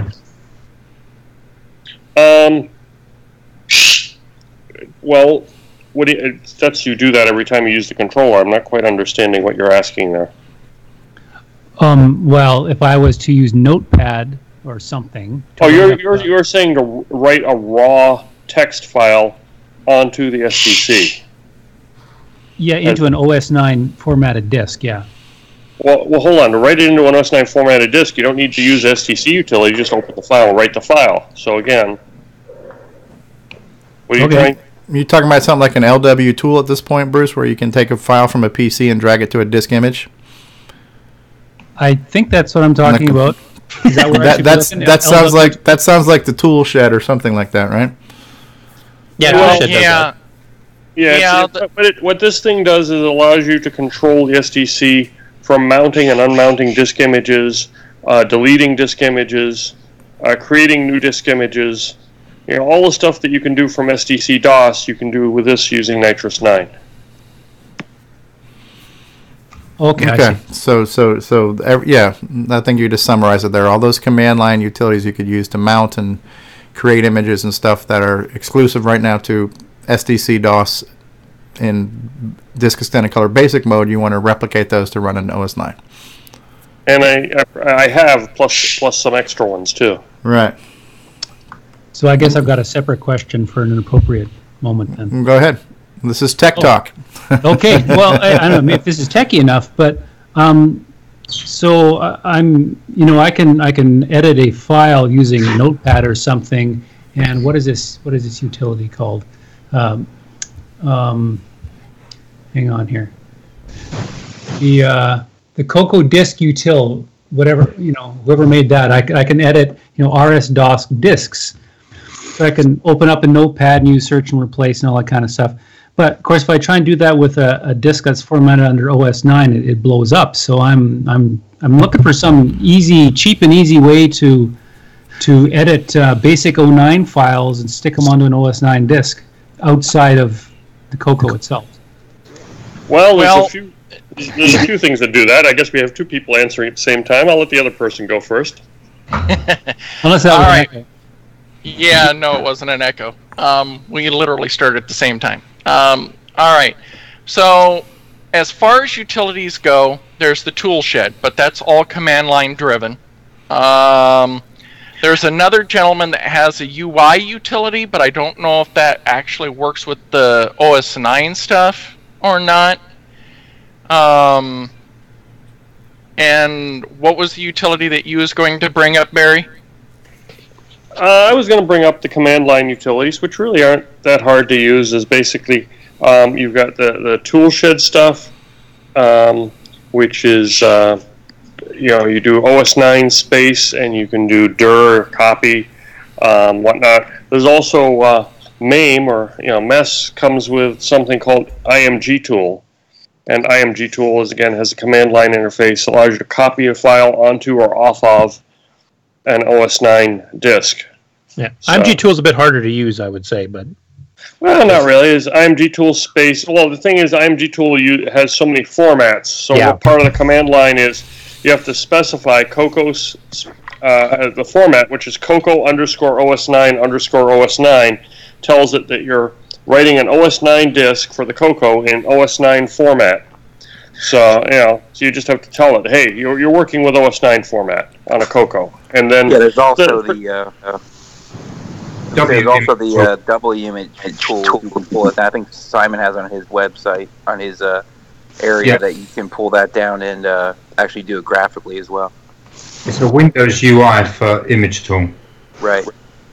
I think there's a graphic front end for the MAME tool also. Talking about.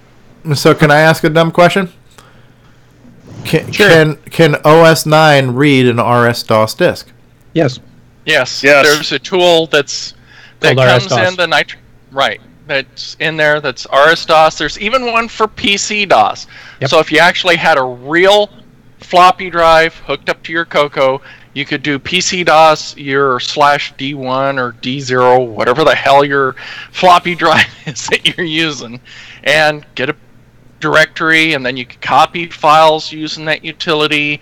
I was using that or a version of it back in the early 90s when I first got my PC to move files between the CoCo and the PC.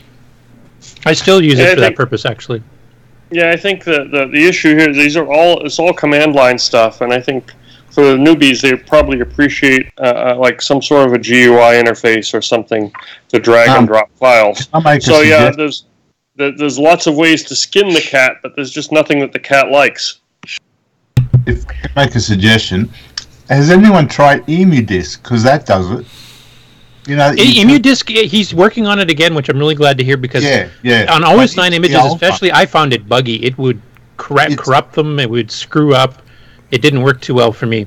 Even on RS-DOS, I had a few times where it totally corrupted the image instead, so it was buggy. But it sounds like he's working on it again. If he gets that finished, it's super easy to use. I just did it now. I just ran it now, opened a OS 9 disk, and I've pulled out a text file. No, it did work occasionally. It actually worked more than half the time, but it would not always work, and I lost a couple files that way, so I got a bit leery about using it. we're going to get him on CoCoTALK in the near future, too, hopefully in conjunction with the updated release of that. So that'll be cool. Now, Now, I do want to say for those people that are used to Linux, the Toolshed project does have an extra feature called CoCo Fuse. Now, I don't know much about the whole Fuse thing that's on Linux, but it allows you to mount a file system. And, of course, with how Linux works, you can mount a file system or drive or whatever to a specific directory that you're working in. Then everything under that directory is actually what's on that volume. Well, with CoCo Fuse, you can actually mount an OS9 disk image, and then once you go into the volume, it's just like the rest of your operating system. You can go in with your File Explorer, copy files in, copy files out, directly edit them in your editor, and then once you're done, then you unmount the volume, and it's done.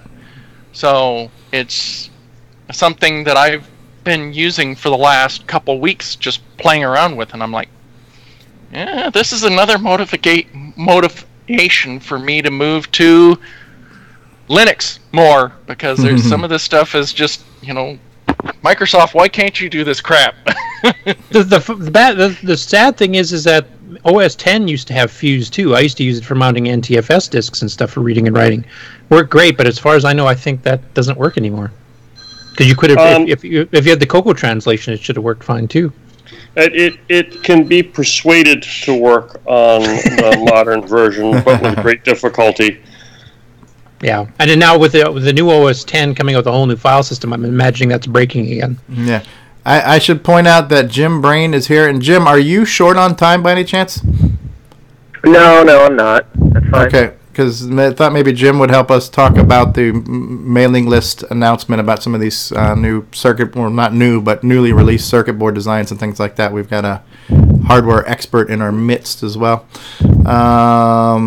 So Bruce, I don't know if you got all the answers you were looking for. It doesn't seem like there's a one-stop shop just yet to get a text file from your modern computer to an OS 9 disk. Are we close, or is EMU disk the closest thing if it worked?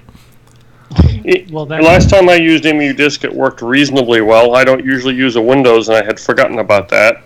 But that's probably a good solution if it's working stably. It's probably a good solution for Windows. If someone could throw the link for WImage, the GUI for the image tools, that'd be worth looking at. I think Simon, if you throw that up there, I'd take a look at that probably. Of course, I'm scared of using something that somebody says might not always work. So you don't use Windows, I take it. I'm running a Mac right now. Us Microsoft guys are used to walking down that blue screen. It's a way of life. Be aware that the image only works on Windows. Yeah, no, that's cool. I've got Windows stuff here I can run it on too. Yeah. Or there's always wine. I prefer beer. I tried that. Many things work under wine. EMU disk was not cooperating for me. I may give that another shot and see if I can create a wine bottle of it, though. I was just going to ask if you were whining about wine. But yeah. Maybe he's just drinking too much. It's like saying mess is a mess. Jim, I did get the wine bottle for VCC, which a lot of people have downloaded, I know, and used on their Mac. Yeah, I've been running it too.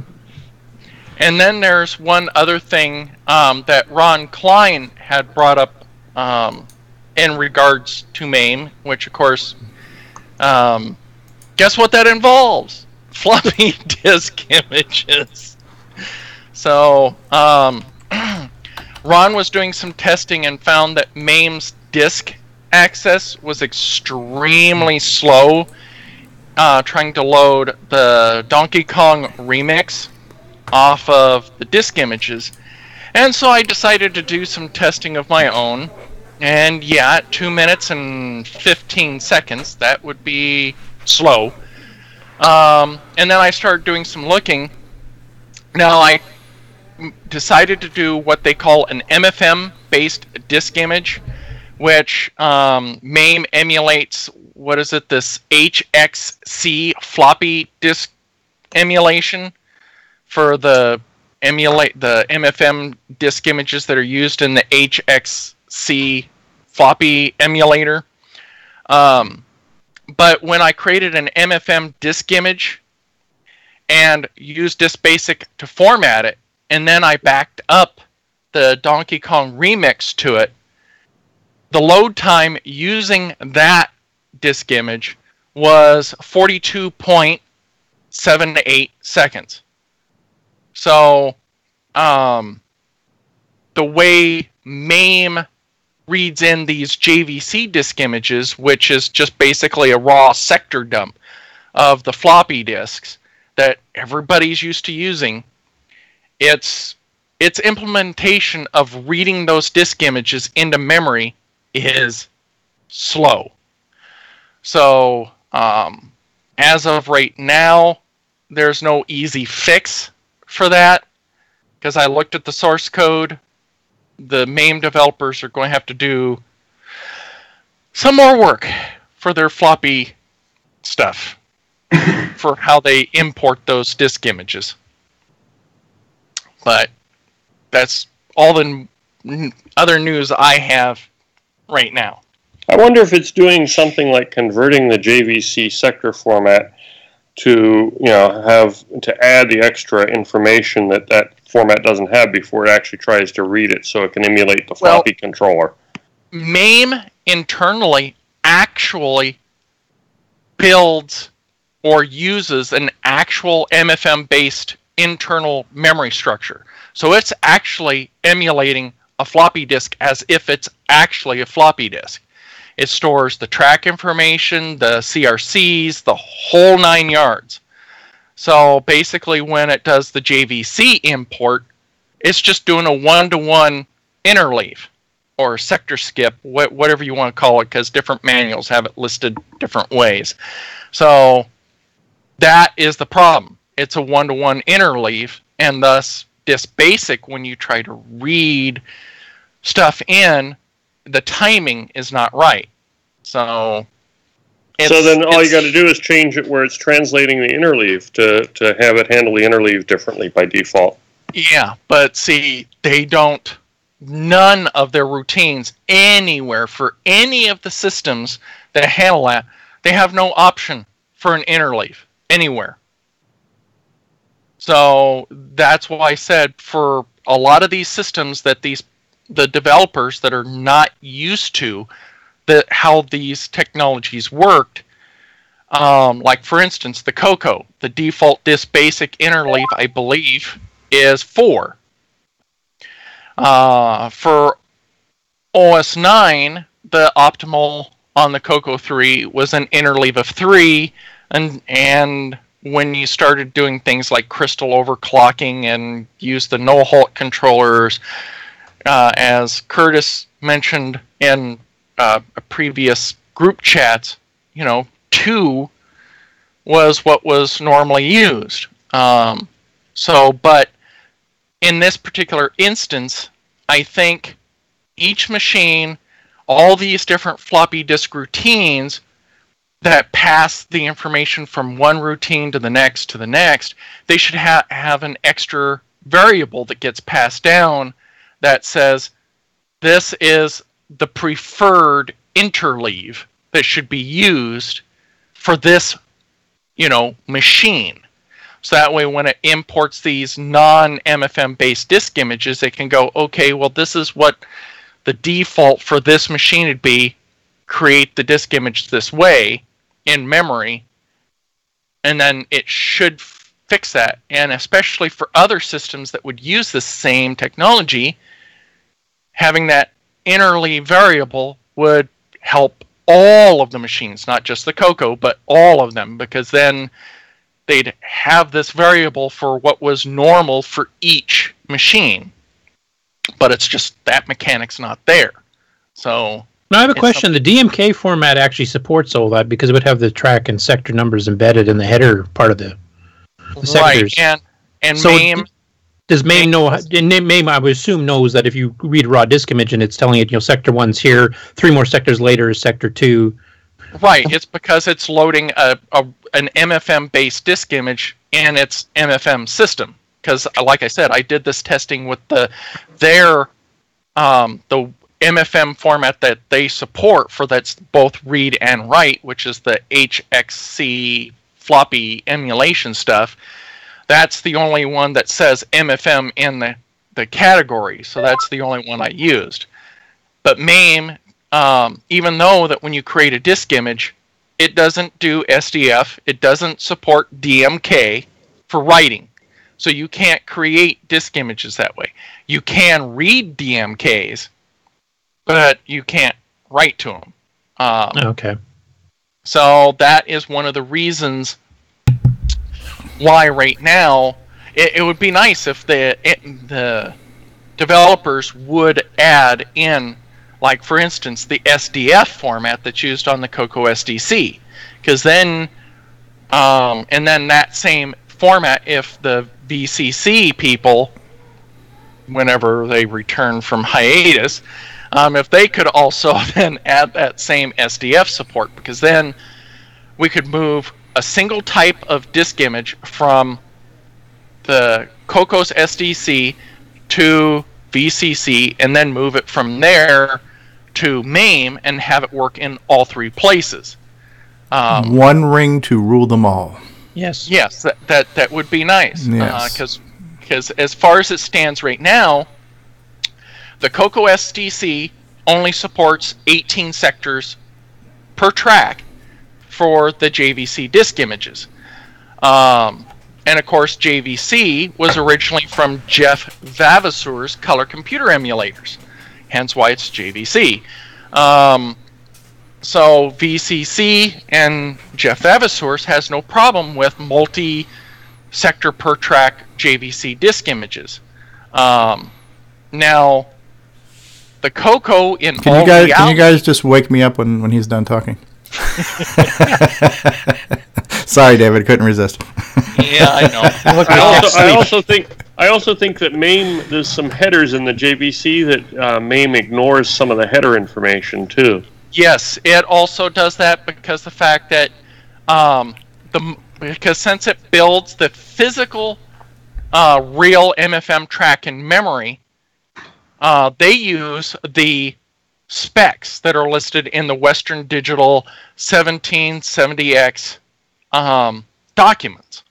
And thus, that's why we're still also locked in at 18 sectors in MAME, where technically on a real floppy disk controller on the CoCo, Bill Noble, Curtis can also verify this, and I have done this on a real CoCo with real floppies, formatting floppies at 20 sectors. So it's just something that... Yeah, I've done that. Yeah, and so it's something that just because it's locked in stone in the spec doesn't mean that you can flex that rule to get more sectors. Yeah, I formatted a bunch of 20. I just never booted off of them, but I formatted a bunch of them. Oh, and so have I. I did this on my real CoCo until my power supply died. Booting off of a 20 sector, which is also how I found a problem with the Toolshed project, because the fact that the whole geometry, you have to take in how the floppy works, because Disk Basic doesn't give a crap about how many sectors are on a disk. All it knows is sector 1 to 18. It's going to ask the controller, I want these sectors from sector 1 to sector 18 on track 34. I don't give a crap about anything else. Just give me these sectors only, controller, and that's it. And the controller does it. I remember we chatted about this on the chat window. Yep. Right. And OS 9 doesn't treat it that way. It has to, everything's based on logical sector numbers, and therefore it has to go from track 0, sector 1, which is called logical sector number 0. So that's where you find out all the geometry of the floppy disk, but OS 9 itself goes from sector number 0 to however how big your volume is. And when you want to write something to a very, very specific location on a floppy disk, your utility has to actually look at the geometry and go, okay, I need to be on sector 1 to sector 18, and I need to write this boot track. But because of the fact that if you're doing completely what most people would say, holy crap, oddball crap, well, now you got to take how many tracks, how many sectors per track. This is one of the things that a lot of people just seem to just blow their minds on, the sectors per track part, and then the heads. So you need to take 34 times sectors per track times heads, and that's where your boot track is going to go. And there we have why the OS 9 Gen utility currently refuses to work. Well, no, actually on the 20 sectors per track, it works perfectly fine. The problem that we're running into, like with hard disks on the CoCo... Let me clarify that. Mine that I've been working on refuses to work. No, but, okay. and on hard disks, it definitely refuses to work, because when you get more than 2 sides on the disk, it handles 2 sides okay, but when you get more than 2 heads, it blows its mind. Right, and the other thing that you run into is when you're trying to get into 128 meg disk images. And also, I've been doing bizarre stuff. I've actually pushed the OS 9 volume all the way to 4 gig. And in order to get to the maximum capacity, you have to do some bizarre heads, bizarre sectors track, and someone's yawning, and bizarre cylinders. So you have things that with a hard disk image that's going to be completely unrealistic for how you would have to get it for disk, how the floppy disks are seen. And thus, that's with the CoCo SDC and DriveWire, is you basically have to override the geometry on those and use what would be considered for single-sided disks. You have to use what would be considered for the 18 sectors offset of, what was it, logical sector number starting of 612. So everybody take notes. Make sure you're taking notes on this too, because there's going to be a quiz at the end of this. So don't take notes. But it's a problem. What we're discussing is to put it in terms for the layman's on the call here. What we're discussing is a problem with the OS 9 Gen utility on Nitrous 9, where it does not write the boot track on anything other than a floppy disk in the proper location.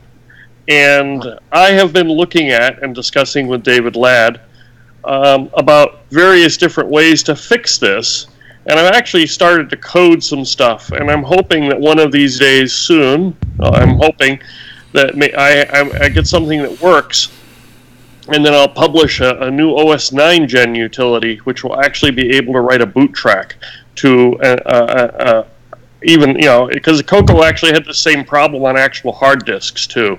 You had to jump through flaming hoops to get an actual hard disk to boot using a Burke and Burke controller and stuff.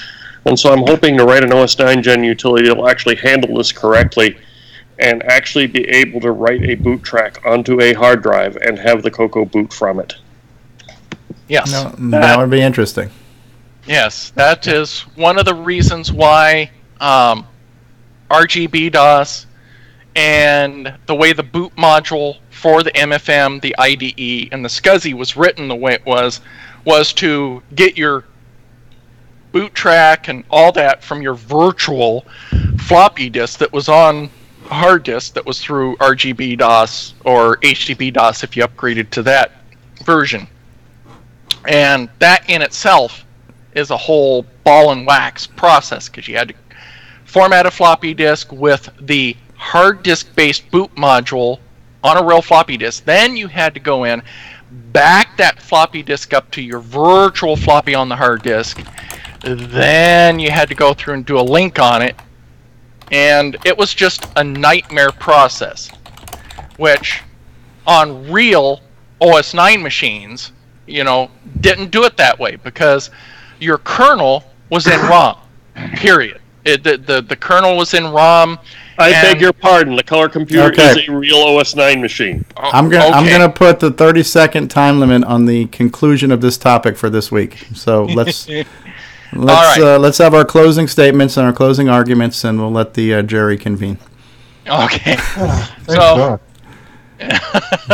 All right. Well, I guess we'll just let that be for now because this could go on for hours. It already has. my quick summary would be is that this is a limitation of the way disk space was written because we didn't have hard drives back in the day. Tandy didn't think about it, and this is the consequence. Whoa! There was hard drives. I had a hard drive from Tandy for several years of development. No, I'm not saying that we didn't have hard drives, but you didn't boot directly off the hard drive, did you? Yes, I did. How did you do that did they have a special ROM? Nope. I typed in DOS and it loaded in stuff and loaded up OS 9. Yeah, back in the day you could have RGB DOS and you could boot directly off of the drive. But setting up that boot track and getting it written to the right place on the drive was a pain in the butt. See, this is why I don't like OS 9. You spend all of your time configuring your system, and you have time to actually use your computer. See, that's the reason why you like OS 9, because you love configuring. Oh, be quiet. I know you're just downloading my image that I already set up anyway, so. All right, well, that's it. All right, well. OS 9 is awesome. OS 9 is awesome. We're gonna move next on. topic before Nick spends an hour on. Yeah. So it is. And David, thank you, and Barry too. The fact that you guys know what the heck you're talking about, because I grasp 2% of it. But not only do you know it as well as you do, but you're able to find the deficiencies in our emulators and things like that. At the end of the day, it is going to make for better things. We're going to find these problems that are going to fix the CoCo SDC. We're going to find these problems that will hopefully fix emulation and stuff like that. So it's great that there are people knowledgeable enough to know these things are not working, and hopefully we get the right powers that be to get them fixed. So we can I've gone to the MAME team many times before and say, look, I don't care what the spec document says. I have the blasted computer here, and that's not the way it operates. Right. So, cool. So Tech Talk was a winner this week, for sure. And Steve Powell in the chat was saying that this Techie Talk is making my teats hard. So I guess Steve Powell in the live chat was definitely enjoying. He must be a configurator type of guy. And Rick Adams joined us earlier, so welcome, Rick. Hey, you got your CoCo 3 yet? You still awake, Rick? What was that? I said, are you still awake after that talk? Sort of. I'm sort of waking up now. See, I was sleeping through the earlier part. Yeah, we woke up Barry when we started talking about 20 sectors and boot stuff, huh? Yep. Well, I missed a good part of that because I was busy repairing my LED sign, so it's all set to go tonight. So. Oh, excellent! That's good news. And we did have Jim Brain on earlier, and Jim was going to show us some of the circuit board diagrams, but we don't have him on the call now, so we might just save that for I saw some of those. For next week. Yeah. I was hoping to hear him speak about that because I certainly couldn't do that. But I was looking at some of the stuff in there. It looks quite interesting. There's a satellite board upgrade diagram for the 26 3124 MPI packs. 2 versions of it actually, and assorted other stuff. I was looking. There's apparently some. Let's see here. I don't know. There was a bunch of circuit boards that were in there that look like there's a ROM pack board. There's a 32 and 64K ROM pack for a CoCo 1 and 2, which is kind of neat. Yeah, probably uses. I haven't looked at it in detail, but it probably uses a banking like the RoboCop and whatnot packs did. Yeah, I don't want to. We'll probably save it for next week. But real quick, I'm just going to show you. This was the original thread that came up on the mailing list. So this message came in from Gene Heskett, and it was published in the mailing list this morning or just before 10 a.m. And he says, "Do any of you recall prolific young CoCo hardware designer named John Turner Jr.? or some such from 5 years ago. So apparently John was working on a bunch of projects, was going to release them to the public domain, gave them to Gene, and Gene promptly sat on them for 5 years. But Gene now has all of these documents that he's now releasing to the public domain, and a lot of them happen to be circuit board diagrams and other things. And Jim Brain was going to speak to us on this, and I guess we lost him, or he had to go finish doing some things. So that was fell asleep. Yeah. So that was kind of the breaking news today. And rather than trying to talk about it, because I'm not going to be able to talk about it, we'll just mention that happened this week, and hopefully next week we'll be able to talk about it in a little bit more detail. And one of the things I gathered from that is that some of these designs now, maybe somebody like Ed Snyder can take those and run with them and do some things. Oh, he's actually back. Jim Brain is back. Speak of the devil. Jim, are you with us? I'm getting this in from my producer. Apparently there are some issues with the satellite comlink. Hopefully Jim will chime in audibly here in just a minute. But yeah, that'd be nice to see some of these things, because he was posting some of the pictures of the circuit boards, and they look nice and pretty. All right, so while we're waiting on to see if Jim is going to chime in, how about we do this? How about let's take a quick look at the Tandy Assembly website, and let's see what's new and exciting over here. For those of you not aware, Tandy Assembly is our next gathering of the collective, and it's going to be October 7th and 8th in Chillicothe, Ohio.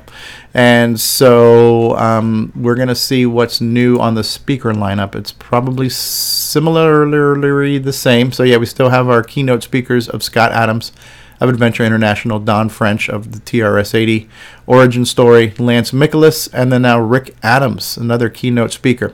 So that has not changed from last week. Our other speakers will include John Linville, Keeping CoCo in the Game, Peter Satinsky, History of the TRS-80 Model 2 line, myself, Brendan Donahue talking about hacking Extended Color Basic to use 64 columns, and Randy Kindig talking about Tandy's portable computers through the years. So that should be interesting how those are all going to be broken down. Who do we have for exhibitors? Well, we have Mike Rowan, we have Richard Lorbieski of Boisentech, we have Peter and Alex Zatinsky, Cloud9, Mark Marlette, maker of many fine CoCo products, Peter Bartlett and Malcolm Ramey. Randy Kindig will be an exhibitor. Retro Innovations, Jim Brain himself will be there. Ian Maverick coming down from Australia. Ian Maverick, The Right Stuff, and Ian makes all kinds of TRS-80 products for both the CoCo as well as the Model 1, 3, and 4 series. Brendan Donahue and his CoCo VGA project. Alan Hightower with 5 different models of Tandy 1000 series computers, PC compatibles. John Linville. Evan Wright, Scott Adams, Mike Brandt, Rick Adams, and Brett Gordon are some of our exhibitors right now who will be showing things off there. And so yeah, Tandy Assembly is definitely shaping up.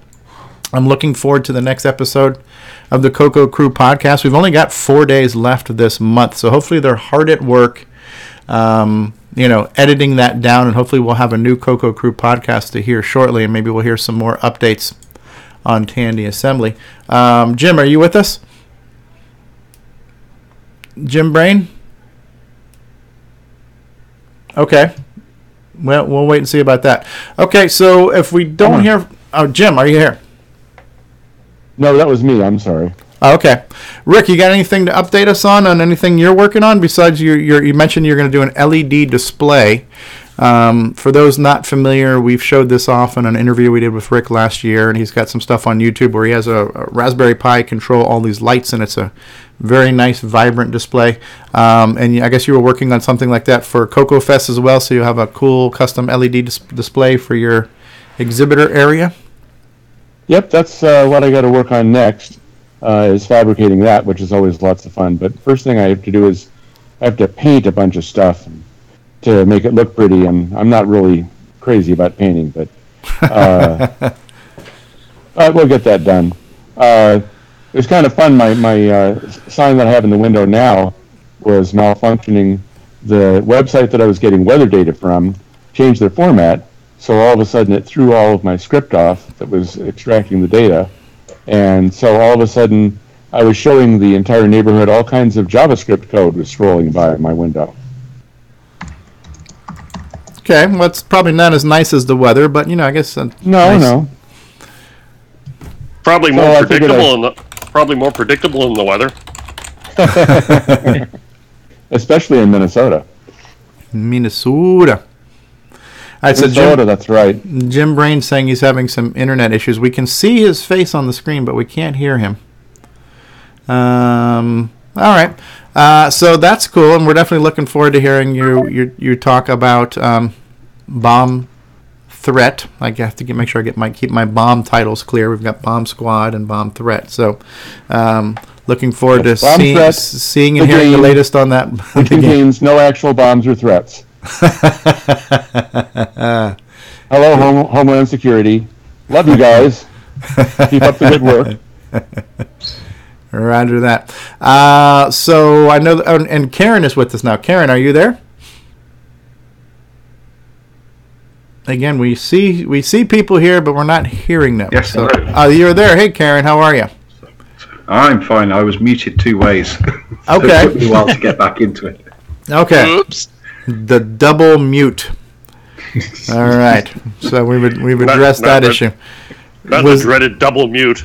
Was the double mute issue easier to resolve than a Nitrous 9 boot sector? Oh, don't get it started again, Steve. Not even close. So what has to listen to me going on that. What's new and exciting with you in the Land of the Queen? Oh, well, the land itself carries on going crazy, but new with me, I guess I'm trying to resist doing some user interface work. By trying, you mean not succeeding, or? Succeeding quite well because it involves using Glade. Have you ever used Glade? Can't say I have. No. Except for the air freshener. Well, it's a GTK plus UI design tool. It doesn't matter. I don't like the way tapes work in Xroar, basically. Okay. It's the way it currently operates is that it sort of behaves as though you had two completely different tape decks, and that you had the input line connected to one of them and the output line connected to another, and it's bugging me. But anyway, that's what's new. Okay. I'll shut up. Well, while David Ladd's worried about breaking and fixing virtual floppies, you'll be on the cassette front, making sure the world is safe for virtual cassette tapes too. So these are the important issues that somebody's got to tackle, folks, and that's awesome. I think the last thing, David Ladd broke it, and I sat here and raised Cain with the MAME team and ended up, giving a fix for it. Hey, Barry, by the way, don't have Donald Trump shut down our show, okay? Whatever you do. Tell me about it. That ended up being some had to do with some silly Nazi protest site that was hosted on DreamHost that happened to be on the same web server group that we were on. Yeah, so we lost the Color Computer Archive for a few hours during the day, and it's amazing how much traffic that generated on the mailing list and on Facebook. I can't get into the archive. What will I do? Well, one of Rick Adams' sites, I think, was affected. Yeah, because the whole hosting company was a denial of service attack that was affecting DNS and stuff. Down, yeah, all of DreamHost went down. Yeah, it was a DDOS. Yeah, interesting stuff. Well, we probably don't want to get into the politics of it. So maybe no, don't touch that with a 10-foot ball. We're not going to get into. Yeah, we've already had to listen to. That's a Nitrous 9 boot track scenario. Yeah, exactly. So we already had to listen to Nitrous 9 for a while. So yeah. I'm not going to live that down, am I? Nick Marentes, you've been awfully quiet. Hey, report. Nothing positive anyway. Nothing new in the Gunstar development area? No, I've been too busy getting ready for the Apple Fest that I'm going to this week. So I've got all my stuff for presentation going. I tried to do a bit of OS 9, but that was dismal. So I shut that one down quick. If anybody wants to play with boot tracks, I have a practical suggestion to avoid pulling your hair out. experiment with your boot tracks on a 35-track 18-sector floppy image. And that, typically all the utilities will work there. I was just going to mention, obviously it's too late for David, but he's already pulled his hair out. Curtis, Wow. Sorry, you know Dave. where you can put that one. Something about in your pipe and smoke it, or or where the sun don't shine. But yeah, if you go and look at the OS 9 manual and you create a 35-track 18-sector floppy, and then you follow the instructions in the you'll be able to build a bootable floppy disk. And that bootable floppy disk, once it boots, you can put in the startup script to CHD to slash whatever for your hard drive device, and CHX to your execution folder, and that way you can experiment with all kinds of different boot setups, etc., without losing hair. There you go. Sounds Maybe, like fun. is there any hair loss reversal that can be done by this if we speed it up? Oh, good times when we're talking CoCo. Anything else we want to talk about this week? Maybe we'll have a short show this week. It's only been roughly 2 hours. It's kind of short for us. I do want to say a couple of things. I do want to say that I am very thankful for the people who gather each week to do this show, because in the past 3 weeks I've had and it's actually a pleasure the time it takes me to edit these, convert them to audio, listen to them, go through some cleanup and some modifications, and put them on podcast format. I'm hearing the shows for the second time and sometimes for the first time. And we got a lot of great people on this show, and there's a lot of great things to listen to. And I find myself being entertained and educated. So I just want to say thank you to everybody who's here now and everybody who's been here in the past. It's been a really interesting show. It's been an interesting journey for 23 weeks now. And if it was up to me to do a show, what the hell am I going to talk about for 2 hours that anybody's going to want to listen to? So we have everybody here, with the exception of David Ladd.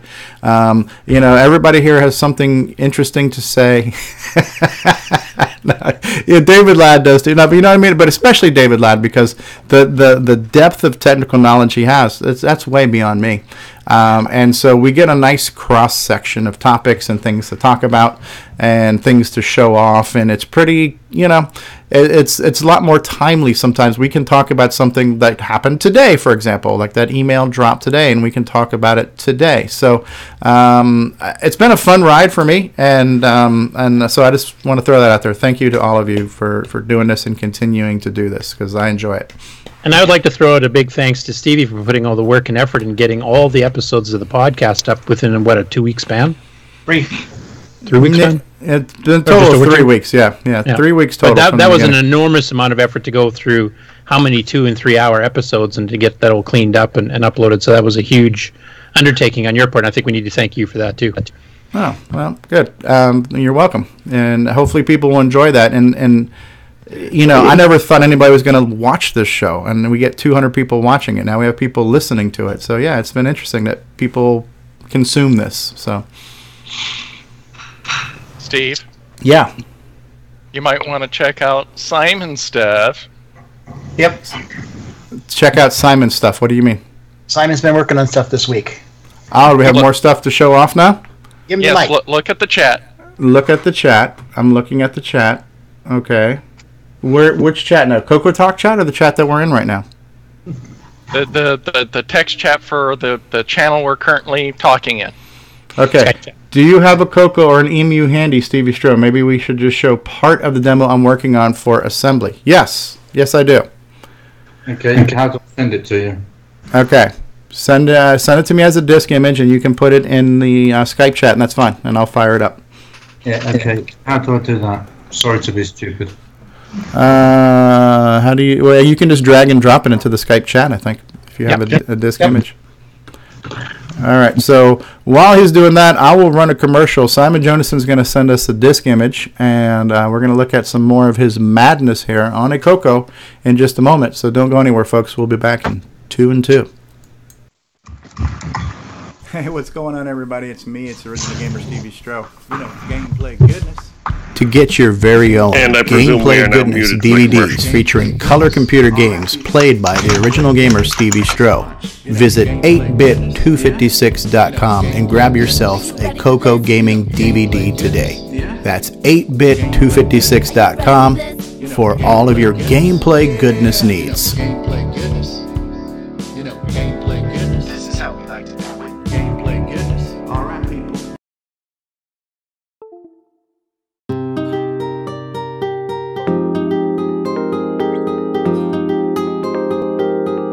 Where can you catch all the latest news and information about the Tandy Color Computer and Compatibles? Oh yeah, I'm talking about the CoCo Crew Podcast. Dig it each month. Join John, Neil, and Mike as they lay down the latest news and information about the Radio Shack Tandy Color Computer and Compatibles. Groove to interviews, tech segments, and discussions all about the Radio Shack Tandy Color Computer. Strut your fine self over to www.cococrew.org and start listening today. The CoCo Crew Podcast. Keeping it CoCo, dig?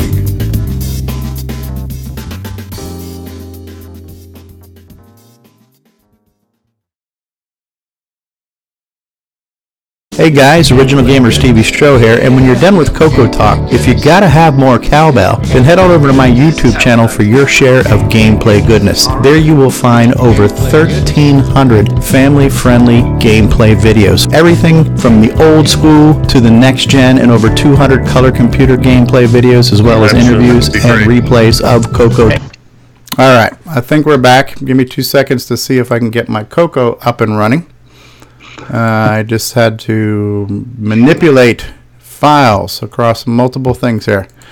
Well, let's give this a shot. Okay, Hey, so guys. I've got my CoCo 3 up. Yes, Rick? I am not seeing Steve's desktop at all. Is there something special I need to do here? Neither am I. Neither am I. I'm just seeing the group of people on mine. Okay. Yeah. How about I There we reshoot? go. That's much There you better. go. Much better. Yeah, now I see it. Yeah, the YouTube stream has been fine. I was actually watching on there. It's time delayed, but Super. Okay, I've got the CoCo up, and then Simon just sent me this disk image here that's called Secret. It's a secret. Okay, don't tell anybody it's a secret. Oh, baby. So, what do I run here first? Tests, 1-bit CoCo, or VDCB? If you want to see the demo where I was running BASIC with the music, just run on 1-bit CoCo bin. Okay. That's the one that you had on Facebook. Yeah. Okay, I need to turn it up.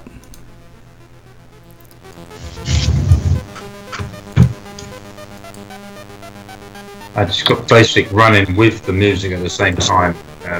Yeah, this is running on a real CoCo. Music's playing in the background. The cursor is blinking a little bit slower. Actually, a lot slower. Okay, we're getting. I lost the music. I have to turn off the music because it's causing some feedback. So, but yeah, so this is your 1-bit music player. Yes, it is. Sounds very SID-like.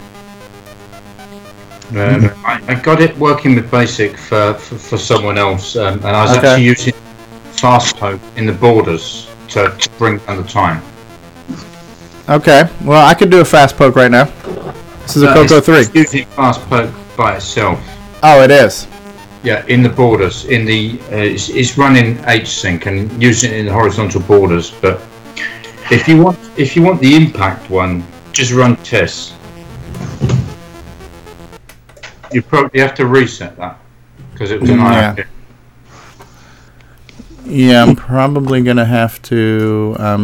I'm going to do this manually, I think, where I'm going to just... Instead of doing it through the SDC Explorer, which is right now actually going to be a little bit of a handicap to me, I'm going to just exit out of here and just mount the disk manually. Alright, so let's do a dir minus, and it was called secret disk, so I said drive 0, comma secret.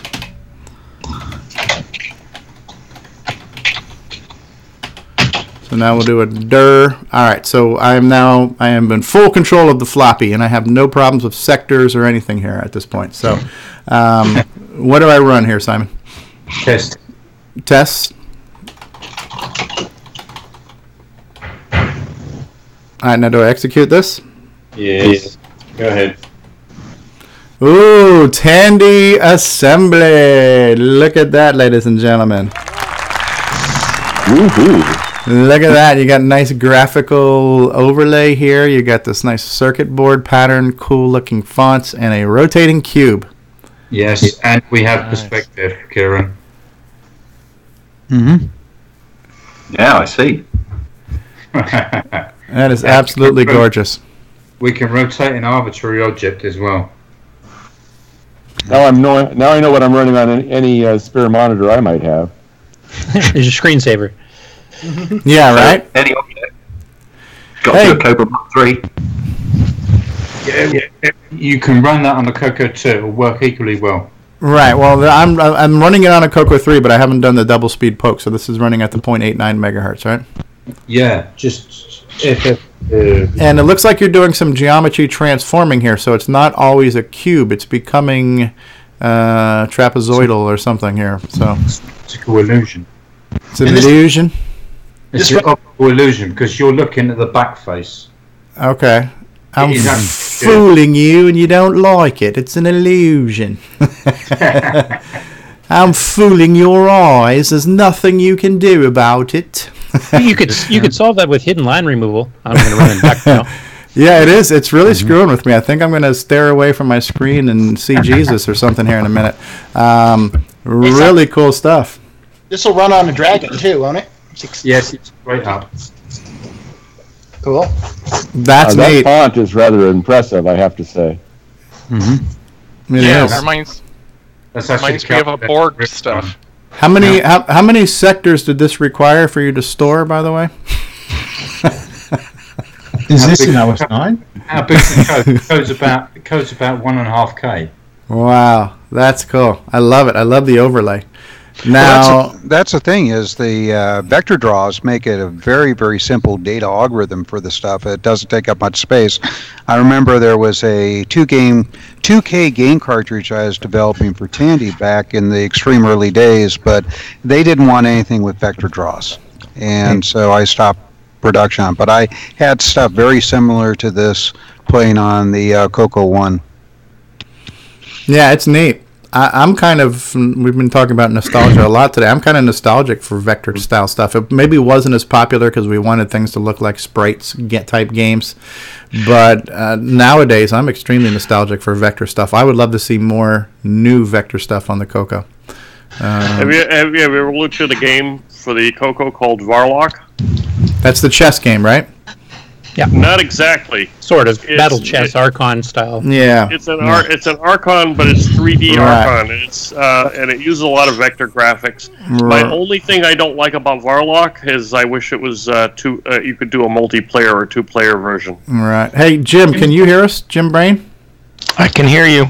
Okay, so we don't lose you again. I want to go back to have you because I would like to have you shed some knowledge for us on these designs that were unveiled to the public today via the CoCo mailing list. Okay, that's fine. Somebody will have to give a little prep on who this is. I can just tell you about the designs themselves. So maybe somebody who knows a little bit more about who the folks are can maybe chime in first. Can anybody know the history of? I know I read the person's name. I'll pull it up again from the list. But I guess this was somebody who was doing hardware in the past, and he kind of got out of hardware 5 years ago, and now, long last, his designs are being put in the public domain. I'll pull up his name again from my John original. Turner Jr., I believe, and then Gene Heskett's the guy who's kind of releasing it now. Yeah, John Turner Jr. was the person who did the hardware designs. It's being released by Gene Heskett. And I see a domain there on the design that says gimmechip.com. Yeah, I tried looking for that domain name. It's being parked by somebody. It's not available for sale. I wanted to see if there was a site to say, oh, this is cool, let's check out the website. And I went to the website, and the website, it just says, hey, if you would like to buy this, let us know. So somebody got the name and's got it parked. Yeah, the domain is dead, unfortunately. Yeah. So, well, anyway, what I know of it is that it's the son that they took somebody's designs, I think, and kind of improved them a little bit. Okay. To understand, and maybe some of the designs are are unique to this individual, and then, of course, this individual, this John Eric Turner Jr. Left the the community in 2012. Asked his father to try and get the stuff to Gene Heskett or get to somebody, and I think Gene was one of the contacts in the list. And so the John Eric Turner, or John Turner Sr., I believe, is the one who wrote the information and put the files online and gave the link to Gene Heskett. And so Gene's put them up on his website, and I downloaded them this morning. Looks to me like there's about 5. Let's see. Probably I think there's 1, 2, 3, 4, 5 designs that he's created, and so I shared my screen. So if you want to, look we at can them, see it. We're watching it. Yep. Oh, okay. Well, anyway, so this design looks to me like a 32K. So probably would have been a CoCo 3 design. Hold on here. If I'm reading that correctly there, Jim, it looks like you've got a bank selector there, so it selects the 32K bank. Right here, you've got A15 high or A15 low. Right, so what that is actually doing is if you go from A0 to A15 and you have A15 locked high or low, then you've got two 16K banks that are manually selectable. Actually, no, you have 230, right? Because a 27512, which is what fits in this, is a 64K file, and so this is two 32K banks, and you can just decide which of the 32K banks is visible. Oh, yep, you're right. I stand corrected. So this is actually, although it says CoCo 2, this is actually a CoCo 3 then. Yes. This is a. Well, I mean, you could use it in a CoCo. You can use it in a CoCo 1 or 2, but you would only get the upper 16K of the 32K bank. Yep. Right? Yeah. So it's usable in all 3, but you'd only get a 16K bank switched cartridge, 32K of bank switch cartridge space on a CoCo 1 and 2, and you get 64K of bank switch cartridge space on a CoCo 3. So. Nothing. I mean, it doesn't look like there's anything terribly unique about this. You got the bank switch here, and you've got an auto start jumper right here, and then of course you got the EEPROM right there. Basically, your basic cartridge ROM.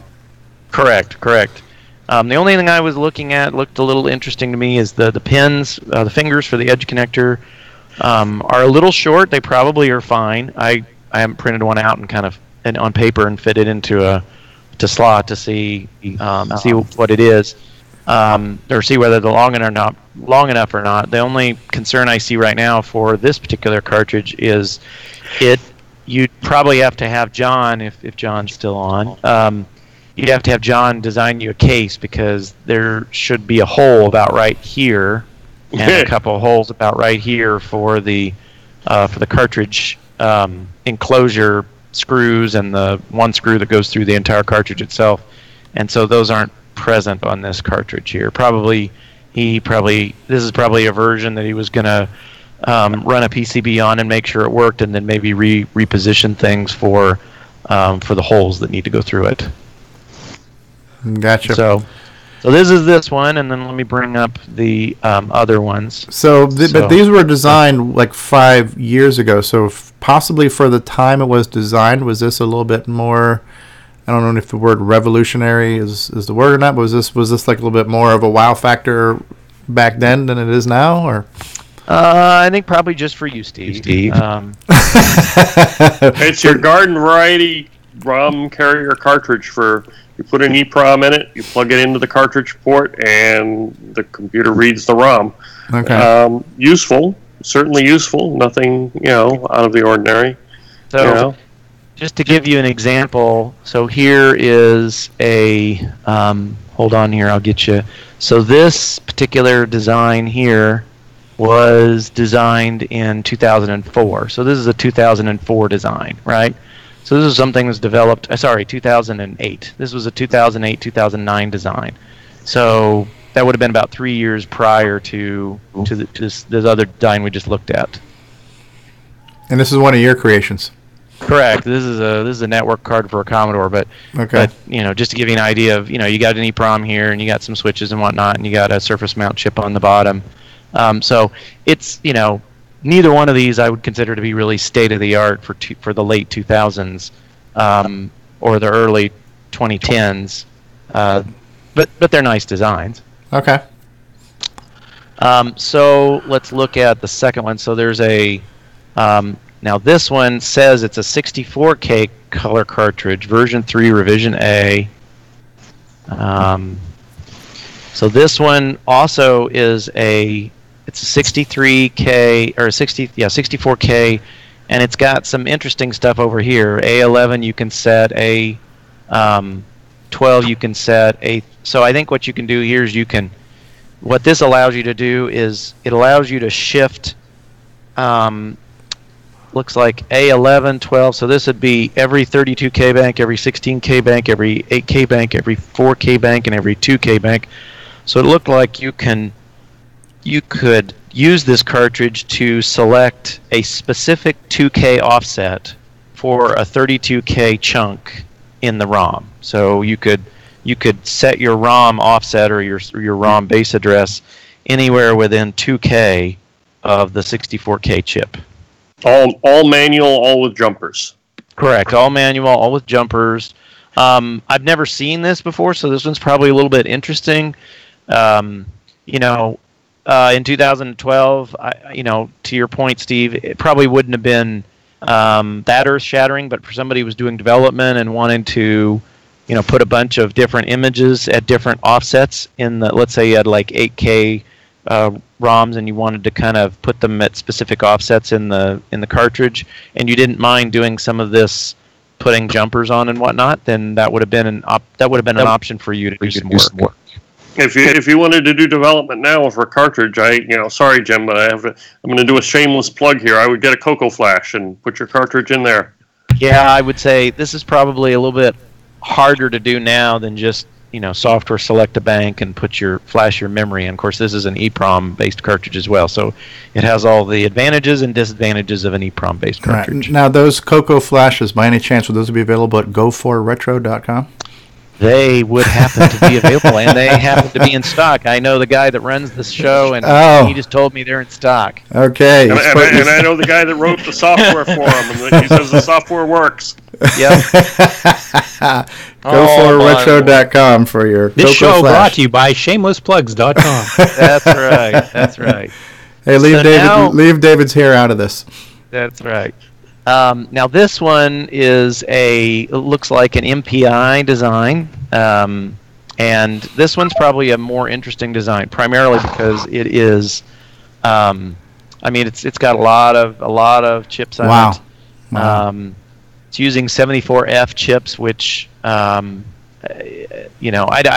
be interesting to understand whether these designs actually made it into reality in some way, because 74F, the 74F series is F means fast, and so these chips operate very quickly, and so that's great, except they are very, very susceptible to ringing on the logic lines, and so you have to be very careful about that. And all this kind of messiness back here, I don't think would have been conducive to a 74F, but who knows? Maybe it was. I don't know. It looks like it was designed for two sizes of edge connector, female edge connector connectors. One with pins that were farther towards the middle, and ones that were farther towards the outside. It uses an ATX power supply for its power, so that's kind of interesting. Yep. It does have a GAL over here, which is kind of interesting because there's a whole bunch of these right here, these 367s. There's 1, 2, 3, 4 of them. Those were buffer chips to basically buffer the connections from the outbound only connections from the CoCo bus to the the 4 slots here. The F245 is the same thing, but it's bidirectional, and so that would have been for the data bus, because the data bus is the only one that's bidirectional. And then this 07, the 07 is an open collector buffer, which I assume would be for certain signals like SLNB and IRQ and CART and stuff like that are held high in the CoCo with a resistor, and you can only drag them low. So that might be that chip right there. And then it had a gal up at the top that did a lot of what in the original MPI would have been done with discrete logic. What I didn't have time to look at yet is it's got a 153 and a 74, and a 74 is a D flip-flop, which I don't really know what that's being used for, and I don't even know what a 153 is. So you can cart strap multiple cartridges. I assume you wouldn't want to do that. I assume you'd only want to hook one cartridge up to the cart line at any given time. So not at all. Really? It's quite useful to strap multiple cartridges to the cart line, especially if you have multiple RS-232 ports, because a cart line is an open, I believe open collector is what it is. Oh, basically. okay. So yeah, you're right. I'm thinking CTS line. My apologies. You're right. Yeah, we used that actually for RS-232 packs at work. We strapped a bunch together because we were running 4 devices that actually had ports on them. Okay, yeah, you're right. I got my signals mixed up. It's CTS. I don't think you'd want to strap more of them than one together. Right. But what is interesting is that for the CTS line, I only see 2 switches, and for the SCS line, I only see 2 switches. So I gather that only the first 2 slots, or maybe only the first and last slot. Either that, or he's doing cart select, and the switches are selecting the slot in binary. Oh, good. Yeah, 0 to 3 then, yeah. Yeah, well then that might be what the 153 is. I'll have to go look up when the 153 is. Or I guess there's some other things here. 368, 30 is like a logic chip. 367, like I said, is a one-way buffer. But these other ones, like 374 is a one-way buffer. Or a latch, sorry, and I don't even know what a 139 is a 2 of 4. So you're right, 139 is a 2 to 4 decoder. So that must have been what he did. So whoever did that gets a gold star. He did the CTS and SCS lines by binary. Okay. So anyway, this one's probably more interesting. Somebody had a little extra time and a little extra money on their hands, they might want to actually make a run of this board and see just how well it works out. I don't know. I don't have any ATX power supplies lying around, so I don't know. But the nice thing is he did have the 16 V8 or the 22 V10 logic is here. So he's got the JED files and everything, so you could burn those if you had a GAL program. What I didn't see in a lot of this, I was looking through these earlier, I didn't see, unfortunately, the schematics. They're here. So here's the schematic for this one. So the schematic for this is for the MPI, so it's spread over a bunch of is that pages. an SCH file? Correct. This is the SCH. What file type is that? Because I wasn't able to read that. It's these files are Eagle files, EagleCAD files, and SCH is schematic. Okay. So yeah, it looks like you guys are right. We would have found that from the schematic. So here's your 2 of 4, and here is the original Tandy 14L4 PAL, or maybe used as well as a properly programmed 22 V10. So that's kind of neat that you could pop a GAL that you bought for a 3124 and use it in here, or you could use this. So that's why the 30's there, and that's why the GAL is there. So it uses the same exact equations that the original MPI used. So that's nice. Sure. Now go ahead. I was going to ask if he's using the actual original MPI's base GAL, I wonder if the way that he's got the other chips laid out and the dip switches for selecting the startup for the CTS and the SCS. Yep. For the, I wonder if that would match how the actual switch on the front of the MPI works. Is how the switch jumpers different connections together. I wonder if that's how that's emulating that as well. So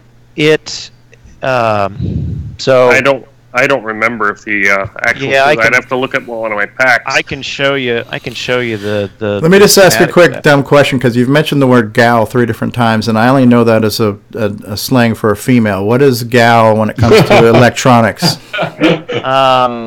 So that's cute. That's cute. Small programmable logic chip. How about that? Yeah. Originally there were PALs. So after there were, so to take a little history lesson, transistors were first the king, and then there were these things called medium scale integration. So that's when you talk about TTL chips, the 7400, the 7408, the 7410, those things. That was called medium scale integration.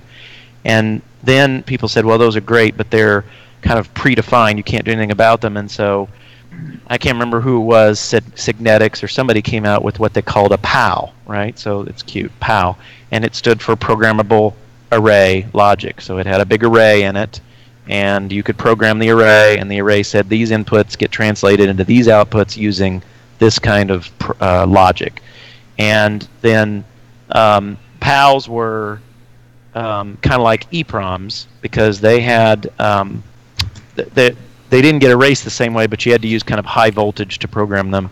And then later on, I can't remember who came out with GALs, but GALs were like PALs, but they didn't require such high voltage to program, and they had more capability. So for the same chip footprint, so if it was used to be a 16-pin chip and in a PAL, then a GAL, you'd have the same 16-pin footprint, but you'd have more capability inside. The descendants of the PALs and the GALs is, as Barry indicated, it's programmable logic. So when you hear people talk about CPLDs, or the other day we talked about FPGAs, so CPLDs are like the children of GALs, and FPGAs are the grandchildren of GALs. Okay. And you could probably take one CPLD chip and replace all of the discrete chips on one of those board designs if you wanted to. Yeah, you could definitely get rid of most of the stuff. Okay. Let me see if I can look real quick here at the schematic. But was this included in the guys files, or you just happen to have this? No, I just happen to have it. Okay. I have one floating around here somewhere too, but yeah, you download these things so you have them available all the time. But here is the schematic for the. Here's the schematic. So the schematic for the Tandy MPI had, you're right, David. It had the same kind of thing. So here is here's the switch right here. So you had a 4-position switch, was basically it was set up to be encoded in binary, and then that binary coding went through LS139 right here and another LS139 right here that would set which of these, which CTS line was going to be held low and which SCS line was going to be, or which SCS line was going to be connected and which CTS line was going to be connected. Was this bad for business for them to publish these types of schematics, where somebody could theoretically recreate the product, or? I don't know. Back in the late 70s, well, even before that, but definitely until the mid 80s, I mean, everybody published schematics. It was really considered the idea that if you didn't publish a schematic, you were basically inviting people not to buy your product because they couldn't fix it. Oh, okay. Right? Interesting. There was only a time in the mid 80s after people started realizing that if you published the schematic, people would turn around and copy your design. Right, right. Then the people were like, well, maybe we ought not do that. And at the time, at early days, people who bought computing devices were people who were very highly skilled in electronics. Okay. At the tail end of the home computer space was when you had people that simply bought the machine and had no idea how to fix it. And so a schematic was not a selling point for them. Right. It kind of transitioned. Yep. Interesting. So anyway, that was that one, and then there's two more. Let me. I like the way that design has the the MPI switch split apart in for the hardware slots select and the ROM select. Yeah, so that's that, you know, Sure, you could start up with one cartridge set up for SCS capability and another completely different cartridge set up for as a ROM card. and that's a nice feature. Yeah, and you know where I would see that would be a benefit with how, like for instance, the hard disk controllers and the floppy drives worked, where you would want your what is it, the SCS line, which would be for the floppy. You'd want that and the floppy controller slot, but then you'd want your ROM, which was in your hard disk controller, being the primary startup. So I can see how that would be very useful. Yep. So this one switches gears a little bit. This one is a dual position SIM connector. Like if you remember those ones that I think this one stood straight up and down. Yeah, it looks like it. Yep. So you had the little clips right here at the top and the bottom on the one side that fit into the little holes, and then you had the connectors. And it looks to me like almost all the lines are connected directly together, which would make sense. And then there must be just one of the top lines. I'm not sure exactly where it is that's connected here, but there's probably nothing particularly interesting from a design perspective here, because SIM slots were set up to be, basically 8 or 16, in this case 16 bits, which is what you need for the CoCo 3. You need 16 bits of data, so a SIM matched up perfectly, and then the SIM was already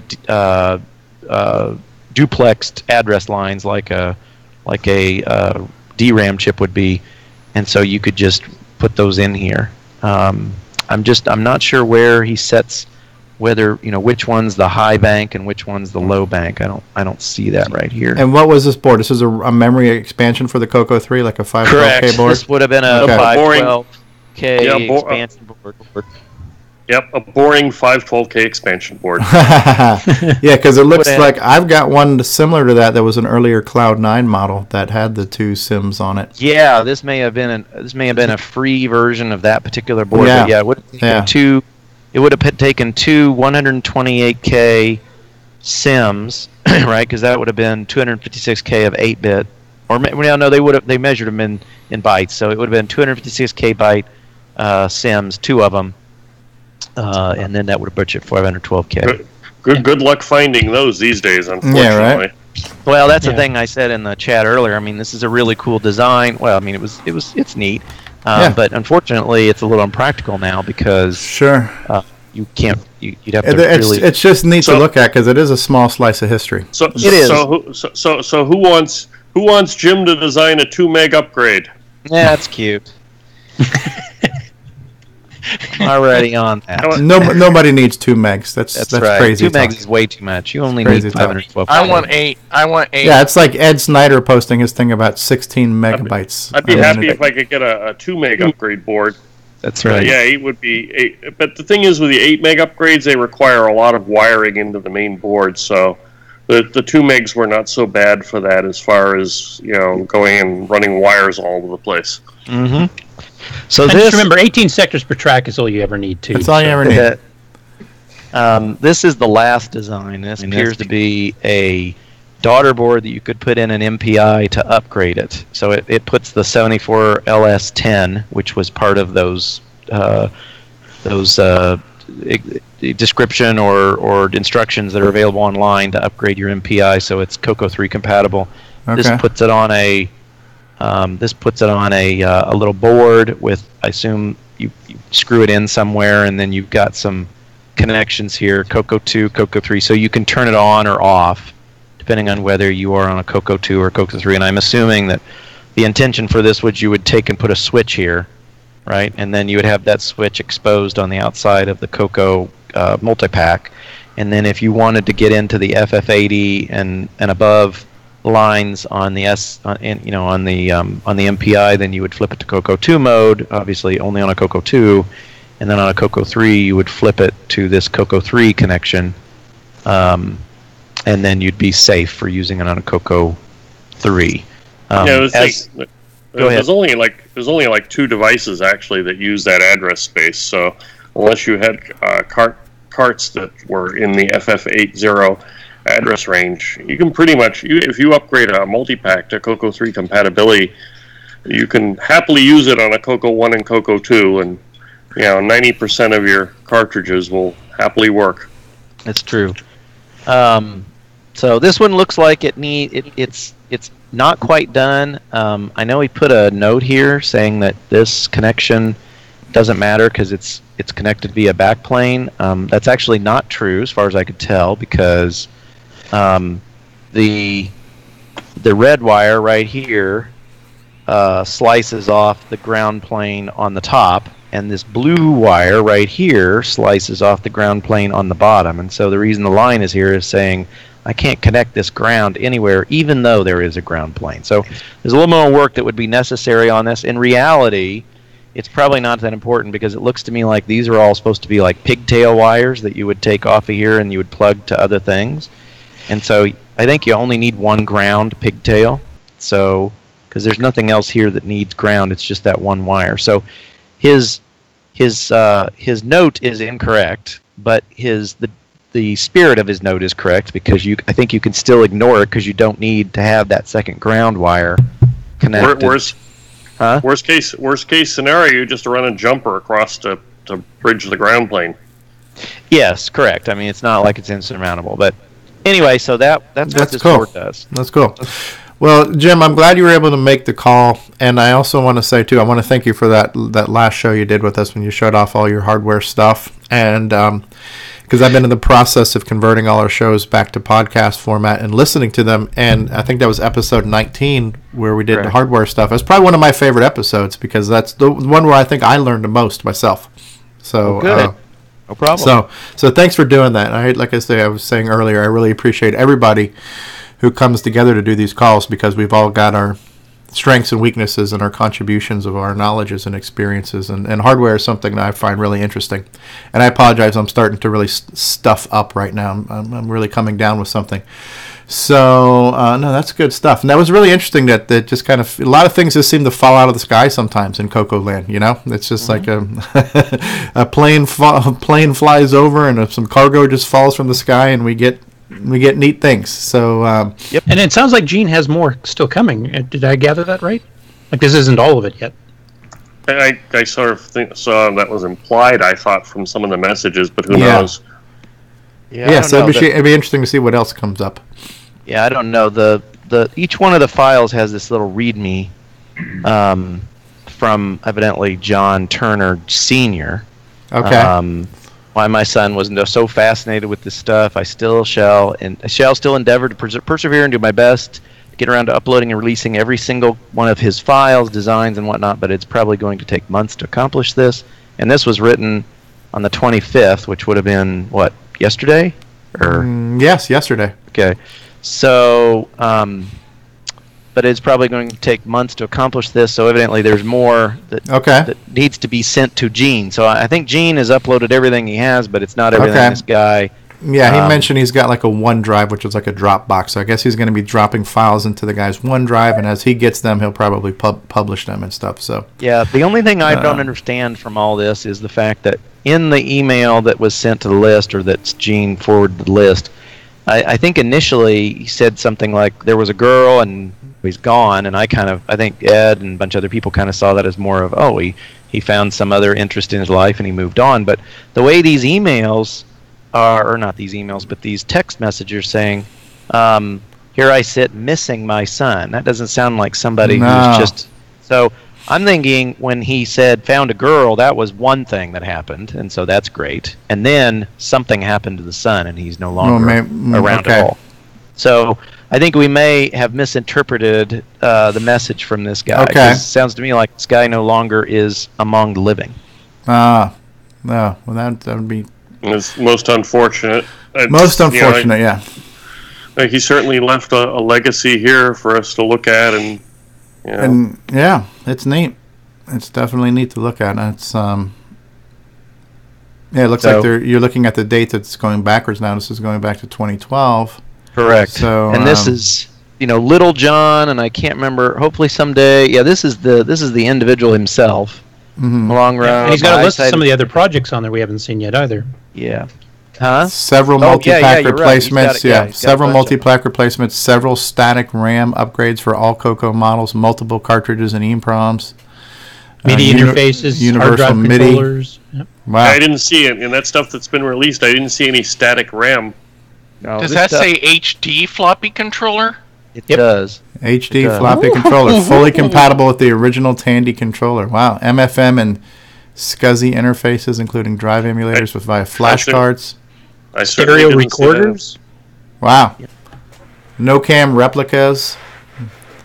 That one I'm familiar with. Yeah. And hundreds of other designs. Wow. There's a teaser. That's going to be one of the things that I think may need to happen is if you look at the top. So this is the last file in the list of what Gene sent, and you can see that I am having to admit it's turning out far more tedious, time-consuming, flat-out boring than I expected. Then if you look at this, it says the contents of this archive were created by my son 5 years ago, and then it says, and thus I've done my best to prepare these files in a manner that will make them useful. I don't have much spare time. There's thousands of individual files. Let's see. This is not the one that I read this on, but evidently on the other one, if you look at the file and date stamp, now this is from the image or from the archive itself.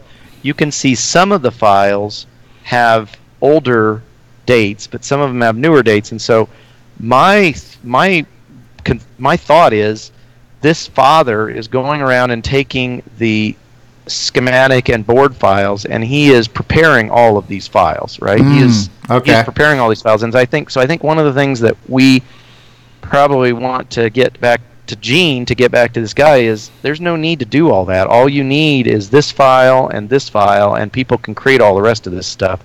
So this guy doesn't have to do any of this work. All he needs to do is because my concern is if he's finding this supremely tedious then he's probably going to quit before he's done, and then you'll never see these files, right? Yeah. Or just send it all to somebody else who will do the work. Correct. So there's no real need to do that, and I think somewhere I read in here that he is updating these text files with this little snippet on the top, right? Because this is their son. So and then he is one of them. I could have sworn I wrote or read that he was making all these little files, and so I think we just need to let this guy know that that's work that he absolutely does not need to do. Okay. So yeah, I don't know how I got that, but anyway, that's what I've found. Okay. Well, that's cool. Anyway, there you go. Thanks for sharing that with us and showing us, because it's something that's obviously plays well to see the design as opposed to just talking about it. Again, I know nothing about electronics, but when I just see that picture and I see the little colors and I can almost connect the dots with my eyes of how this circuit path connects this thing to that thing, and these all make their way to the edge connector of the card that goes into the CoCo, it makes me feel like I have a slightly better comprehension of how electronics and circuits work, so it's kind of cool to see those things. Good stuff. All right, well, we're now at 5 o'clock Florida time, and I think my family's home from shopping, and I think we probably have some hungry people, so we'll probably wrap up this week's CoCoTALK. Does anybody else have anything they want to mention before we close out this week's show? I see a serial ATA interface listed on there. That would be interesting. Yeah, I was going to say, one of the things that I would indicate is some of these designs, so, this is interesting, but probably not urgent. This is interesting, but probably not urgent. These are probably marginally interesting and not important. I would say that one's probably not all that important because it's not that hard to make a MIDI interface. This one right here sounds very interesting. Hard drive floppy controller. Very perspective of this serial ATA. That sounds extremely interesting because serial ATA is not something that you can typically do with a bunch of discrete logic. This one sounds very interesting. This one sounds interesting mainly because we're in the middle of right now of talking. I know earlier today we talked about stereo sound and or it's sound and all that stuff and whatnot. And this one right here, the CoCo 1 and 2 upgrade with the junior banker board. And then I don't know what lower kit. Oh, that's the lowercase kit. Okay. So number 10 might be interesting, number 11. So I think as we get down to the bottom, these ones up at the top up until like number 5, and then 5 and 6, and then maybe these last 4 or 5 here. If we had to prioritize this guy's pushing stuff out to us, I would say those things that are lower on the list are probably more important because they're more interesting. So to your point, Steve, what's interesting here? Those are the things that I think would be really interesting. That's cool. That's cool. And hopefully more will come from this, and maybe we can get the right information back to make everybody's life easier in this process of porting this information out to the public. Very cool stuff. Very, very, very cool. Well, another great CoCo Talk, I think, and I want to thank everybody who's still with us in the call, from Steve Bjork to David Ladd to Grant Leedy to Barry Nelson to Jim Brain, Mark Overholzer, Curtis Boyle, Nick Marentes, Karen Anscombe, and Rick Adams, and to everybody who was in the live chat. Steve Powell has been in the live chat. Grant was in the live chat. Davey Mitchell in the live chat. Luis Fernandez in the live chat. So thank you, everybody who watched today, or thank you, everybody who was part of our panel of speakers. And we did it. We did it. Yes. We pulled off another episode. 3 hours. Not bad, right? So good times, guys. So hey, we're going to... Yeah, Grant.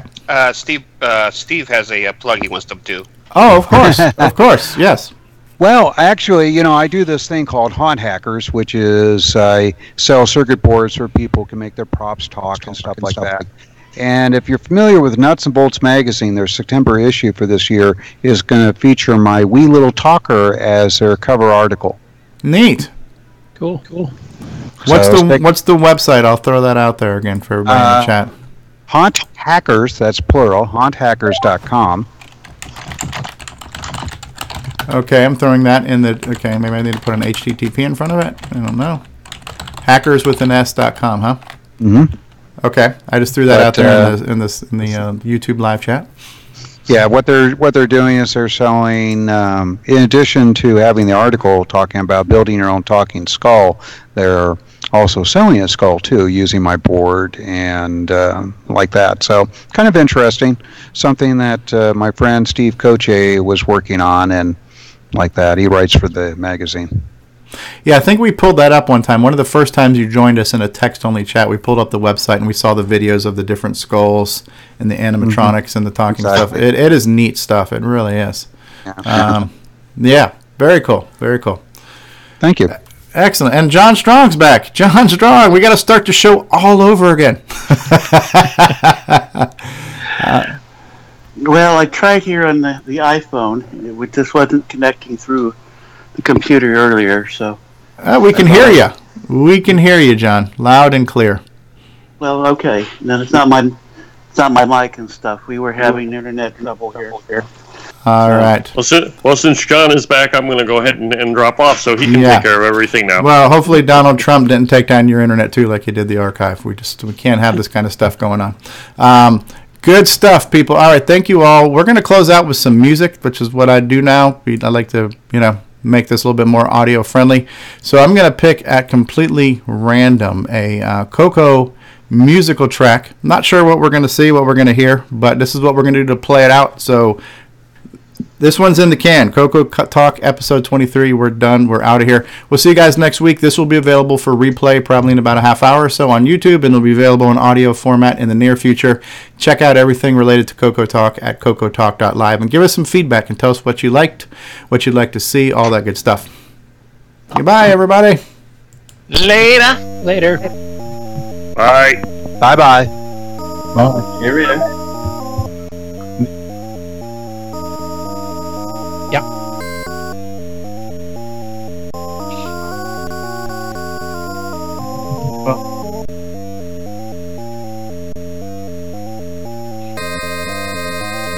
Outro music.